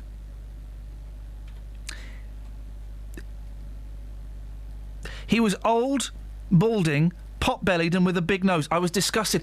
I mean, who is going to... Nigel, would you ever have sex with a man that you'd never met in the dark whilst wearing a blindfold? Thanks for bringing me on that one. No, Ian, not at all. I mean, Guy, and also you'd know he was fat and bald when you were having blindfolded lovemaking with him, wouldn't you? I don't know because I've not been with a man, unfortunately. Okay. Well, if it was a bald woman, you would know, wouldn't you? I would know if it was a bald woman. Yes, Ian, I would definitely. Yeah. Okay. Careful, Nigel. You got 30 seconds. What you got for us? Yeah. It was just very quickly. The thing they're going wrong with getting this stuff into prison, they're not using children to fly the drones because they know they're able to have more dexterity because obviously playing all the computer games. Do you know what? You're spot on. It's adults trying to do it. That's why they keep crashing. Exactly. Yeah, get the children involved. It'd be fantastic. Get the kids to set the video recorder to tape EastEnders and get the kids to fly the drone packed with cocaine and guns into the airport. Nigel, you should be a criminal mastermind. Travel news for beds, cards and bugs. BBC Three Counties Radio. There are delays on the A1M southbound because the lane's closed between junction 8 for Hitchin and 7 for Stevenage because of a breakdown and a separate lorry that shed its load. On the M1 towards London, there's queues from junction 12 for Flitwick to 9 for Redbourne after an accident earlier. And on the M25, it's looking really slow anti-clockwise between junction 18 for Chorleywood and 16 for the M40. Looking at the M40 on the speed sensors, it's really slow from the Denham roundabout towards the M25 and in both directions on the A404 in Batchworth Heath Hill. That's closed because of an accident between White Hill and Moor Lane. Also in Wendover on the A413, that's looking slow eastbound between Nashley Road and London Road. There's no reports of any problems on the trains at the moment. Samantha Bruff, BBC Three Counties Radio. Sammy, thank you. We're all laughing at Boogie Monster's Nana and that poor woman. I mean. You know, no one deserves... Where's the respect for the elderly gone? Even Jonathan's loving it. At Iain Lee or at BBC 3CR, you can have a look at that poor woman. Back tomorrow at 6. Ta-ta. Local and vocal across beds, hearts and bucks. This is BBC Three Counties Radio. Poor Nana. Good morning, welcome to the JVS show. I'm Jonathan Vernon Smith. It's Wednesday, it's 9 o'clock, and on today's big phone-in, it's the story that's got everyone talking on my consumer hour. JVS show listener Siobhan paid £20,000 for a second-hand Audi A3 convertible from Watford Audi. In between her putting down a deposit on the car and collecting the keys, unfortunately the car was damaged on the forecourt. So having spent £20,000 on the car of her dreams, she was forced to take home a car that needed a bit of bodywork so that it was as good as new. But once the car was repaired, as an apology, Audi told her to go out for a slap-up meal for two. They didn't set a price limit. She took her mum to a 2 Michelin star restaurant. The meal cost more than £700. You can see the bill on Twitter. Now, Audi argue the meal was excessive. They say they'll only pay half of it. Well, I want to hear from you. Do you think Audi are being unreasonable by only paying half of Siobhan's bill? Call me now with your view on 08459 455 555. This is the JVS show on BBC Three Counties Radio. I'll take your call in just a second, but first, let's get the latest BBC News. It's 1 minute past 9. Here's Simon Oxley.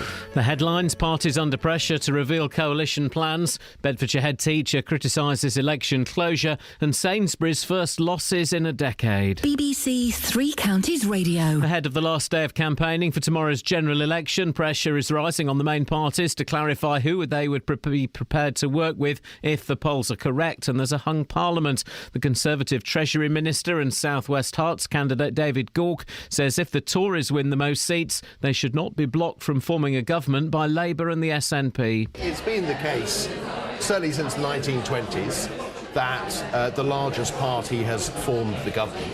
And I think we would be in a very, very difficult situation if we found ourselves with the largest party that was blocked by smaller parties.